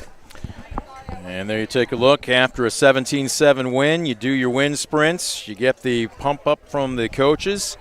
And then you get back to fielding, or tending the field, I should say. 17-7, the final score. They've already cleared the scoreboard. So what we're going to have to do is go through our book and manually bring you up the runs. But basically, plenty of offense today. As a matter of fact, as I look down here, every starter for Tinora reached safely at least once and scored at least one run. Now, you score 17 runs. Obviously, that shouldn't surprise you, but we were surprised because we really thought with Cade Carlin, the number 2 man in the Bryan rotation, on the bump today, that we'd have a low-scoring game, but not the case here this afternoon. Offense ruled. Well, it did, and credit both teams. They put the ball in play with the elements, the way the wind was blowing, really no routine out. So the fact that both teams took advantage of a few freebies, teams threw around a little bit here today. All in all, a great day for the Rams as they go to 16-4, and a tough day for the Bryan Golden Bears as they drop their 13th game of the season. All right, our cameraman, Sean, I believe, is going to grab Coach Renelay. Tristan, direct him. Make sure he knows to grab him here. Don't tackle him, but just make sure that they are aware we want to get him. Coach Renelay is going to have a lot of people that obviously want to give him some congratulations as his jersey being retired here this afternoon.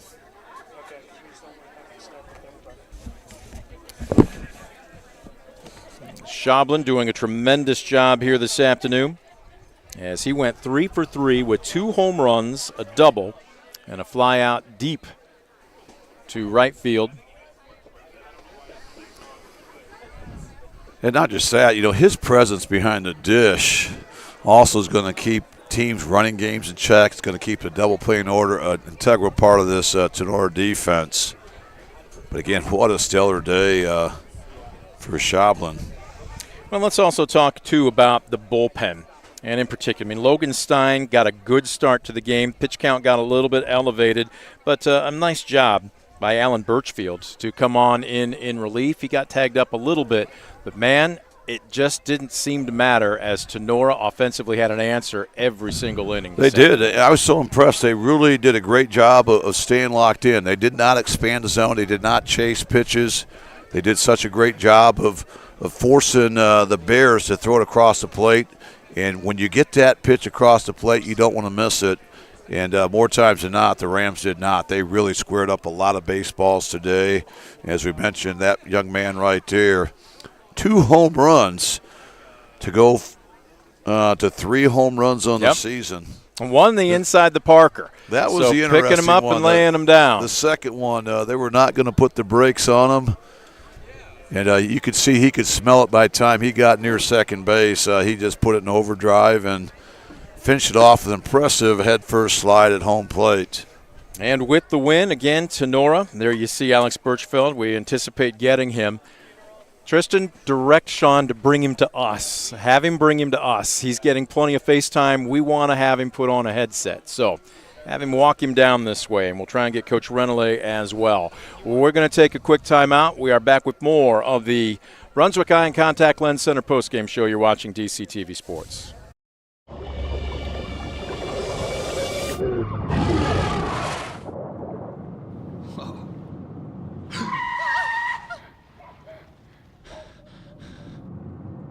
Eyes forward. Don't drive distracted. Estill Chevrolet Cadillac is this area's new and used car headquarters, earning your trust one satisfied customer at a time. Estill Chevrolet Cadillac, North Clinton Street in Defiance, and online at drivebobestill.com. For the past 70 years, Midwest Community Federal Credit Union has been your financial partner, helping you achieve your dreams and secure your future. Midwest Community Federal Credit Union, with locations in Defiance, Bryan, and Napoleon. Find out more at midwestcommunity.org.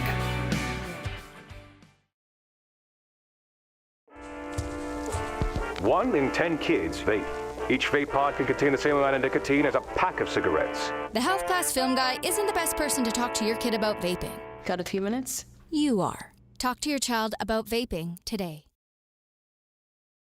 Simplify your everyday banking with convenient account options and digital banking features that fit your unique lifestyle. Premier Bank, everyday banking solutions designed for you. Explore solutions today at yourpremierbank.com.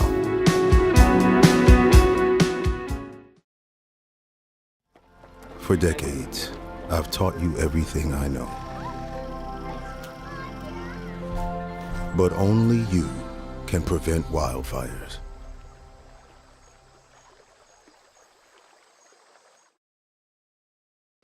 Visit Mark Motes Ford and check out some of the best new Ford models. Mark Motes Ford has been serving the Defiance community since 1916. Visit them today, County Road 424 in Defiance, and online at markmotesford.com.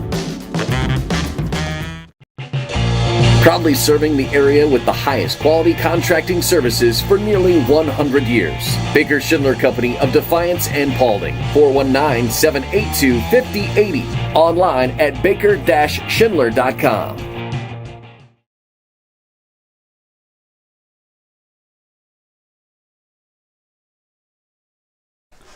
Well, we welcome you back to Tinora. Brent Bowman alongside Scoop Miller as the Brunswick Eye and Contact Lens Center postgame show is on the air as Tinora takes care of Bryan here this afternoon, 17-7. Hard to believe.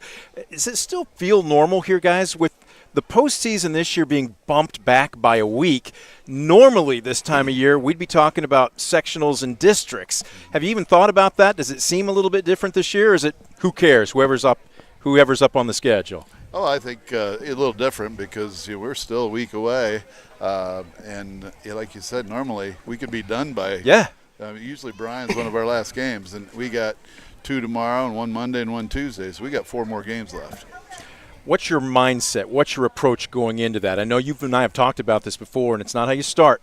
It's how you finish. Right. How much better can this team still get in the next couple weeks? I think we're getting better. I mean, every day they're getting better, and the last few days at practice, because of the rain, we've done some good things at practice, and I think they still have their energy and they're willing to listen and to get better. We're going to get to fleet of foot here in just a second. A pair of home runs, one inside the Parker. But, Coach, we do have to ask you. You said you thought maybe you knew something was up, but with the ceremony before first pitch here, Scoop talked about it. He goes, this area can't keep a secret to save their life, and yet somehow they did. But what's that mean to you today? It means a lot. The former players coming back, that means a lot, and the families, and just the idea of somebody being able to put this together for me means I'll cherish that forever. And BR, let me just jump on top of that. I mean, I know how much time you spent out here with these kids, and you talked about the former players coming back. I mean, there's so many great rewards by coaching. I mean, it's the world's greatest job, but tell us how much that really means to see those former guys come back here to be on the sidelines rooting for you guys. Yeah, there were a lot of them, and it does mean a lot to me. I've coached so many years. There's not a bad one. There's not a bad kid that I've coached. They're all good kids. They all have bought into this program and made it what it is today. So they all have a big part in this. And it's about me today, but it ain't about me. It's about the program and all the people that's done their part in it. I'm about number 21 here, because I asked you before we got the first pitch at Fairview, I said, who's your alpha? I said if the coaches weren't around, he would step up and lead, and the guys would respect him. They would respond. You didn't hesitate and say Alex Joplin. Yeah. Well, coaches don't need to be here. He can do it. He's done it all year for him. He's by far the best leader I've ever had. So he does a great job, and he knows that. We talk about it all the time, and I'm very proud of him. All right. Hiding that speed on us. You were just waiting until the TV cameras got here. 2 home runs. One, it was a no-doubter over the left center field fence. Break down that at bat for us. What did you see? And clearly you barreled it up. Well, I got in the box just trying to be aggressive, and then first pitch I think it was in the dirt, and then second pitch I kept the same approach, swung, and I didn't know it was a home run until I got to second base, and the umpire was doing this, and then I got to start the trot. But just trying to be aggressive. He doesn't Cadillac it at all, does he? No. Let's talk about the second one now. You didn't get a chance to trot on that one, and I'm just curious. I think BR was waving you in, but if you're going to put up the stop sign, I'm not sure you're going to stop. Once you got to second base, I could see you could smell it. I don't think there was anything stopping you. Is that the case? I mean, I just look at him and trust what he's going to say, and I told him to go, and he shook his head no. He was tired. He kept going. We were joking. There was oxygen waiting for you in the dugout, right? I was tired. I don't deny it. Long run. When did you finally catch your breath? Because you had yourself a tremendous day, not just at the plate, but behind the plate, too, today. Can you just talk about what this season has meant to you? Glad to be the everyday catcher. I like being a leader on the field, communicating and whatnot. But, I mean, to speak to that, hitting was good today for me. But for me personally, I feel like the best play I made was on the attempted squeeze and dive and save and tag the guy out.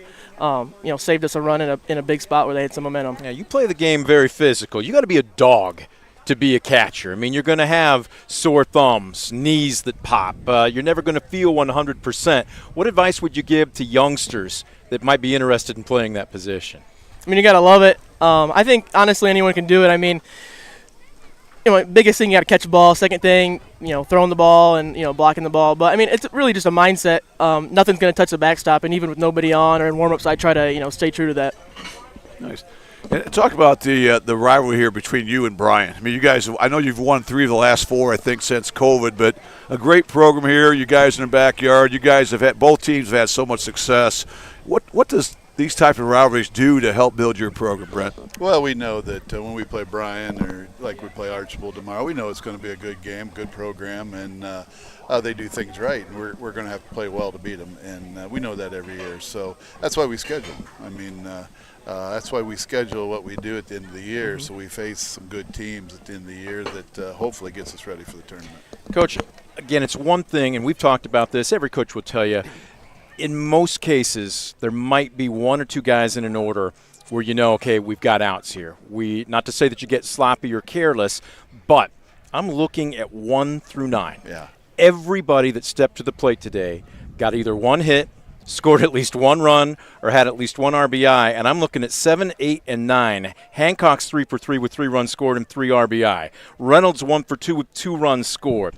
DeLarber hitting out of the 9-hole. He almost became an extra leadoff man for you after that first inning. That's murderer's row. Can you just talk about the job the bottom of the order does keeping pressure on pitchers? They've done that all year, and I think, I don't know, I don't have the stats, and I don't look at them too much. I just kind of watch what we do, but we got a lot of kids that are hitting over 300, and our bottom of the order, they work the count. They get on base. They do what they're supposed to do for these guys in the middle to hit them in, and they've done it all year. And they're seniors. Some of them should. Trent DeLarber's been awesome for us. Great. Yeah. Today he missed the fly ball, and that's the first mistake he's made all year. So we can allow 1. Especially after today. Yeah. All right, Alec, I'm going to ask you the same question because Coach said you guys can still get a lot better in the next couple weeks. What's this team's mindset as you get ready for the open air sectionals? I mean, we got to come ready to play every time. I mean, we've seen how bad we can be, but we also have seen how good we can be. And, I mean, you just got to come ready to play every time because you never know what's going to happen. We could have a game where they find every hole in the field and they get, blue hits and whatever, and we can't, and they catch them all. But, I mean, just coming ready every day and having an aggressive mindset, both defensively and offensively. And, Coach, one last thing as we get into that section week. This is a fun time of year, not just for the kids but for the coaches, too. I mean, all the off-season work, all the preparation. You're coming off your, I lose track, 13th GMC title in school history. But how much better you think this team's going to get down the stretch with that approach that Alec just talked about, winning each day? Well, we can get better, and I think they have the mindset, but we got to do it on the field. We can play well, great until sectional and fall in our face, and that happens in baseball. So that's what the seniors can't let that happen this year. Well, right now, enjoy it, winner. Congratulations to you both. Thank you so much for coming up and joining us. Congratulations, gentlemen. 17-7, the final score. We're going to take a quick timeout. We're going to put a big green and white bow on the post game here. Back to put a wrap on it. You're watching DCTV Sports.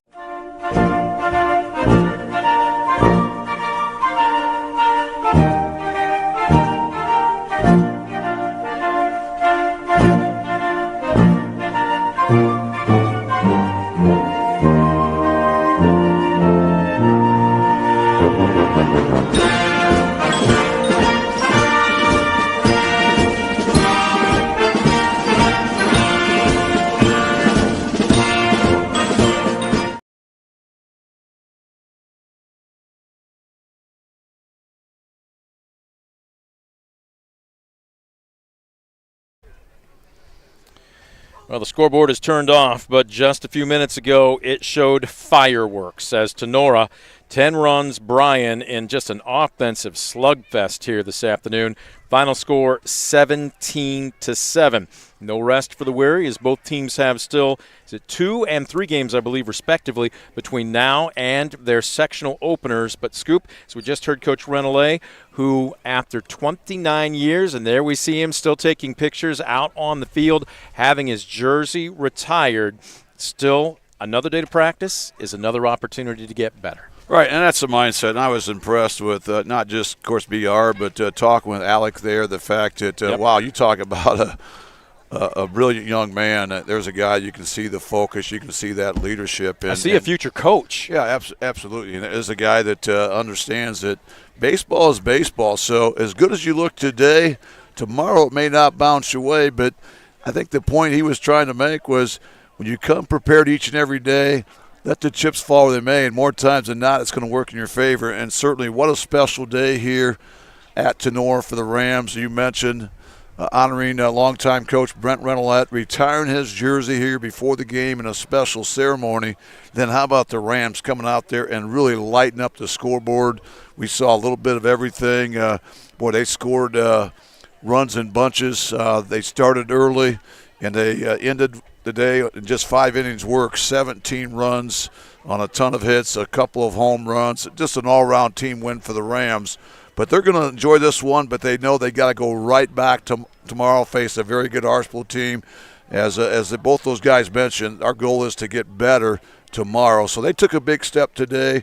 We'll see what tomorrow holds for the Rams. That's going to do it for our broadcast. Our next on the schedule will be Monday, back at Defiance, as the Bulldogs, as of now, still undefeated on the season, will welcome Fairview. And then we've got postseason softball and baseball that we'll start talking about. Our schedule not quite firmed up, but we can rest assured we'll have somebody somewhere after Monday night. That's going to do it for this broadcast. For our entire crew, our sponsors, and you, the fan, for tuning in. For Scoop Miller, I'm Brent Balbinot, thanking you, the fan, for joining us. Final score, Tinora 17, Bryan 7. You've been watching a presentation of DCTV Sports.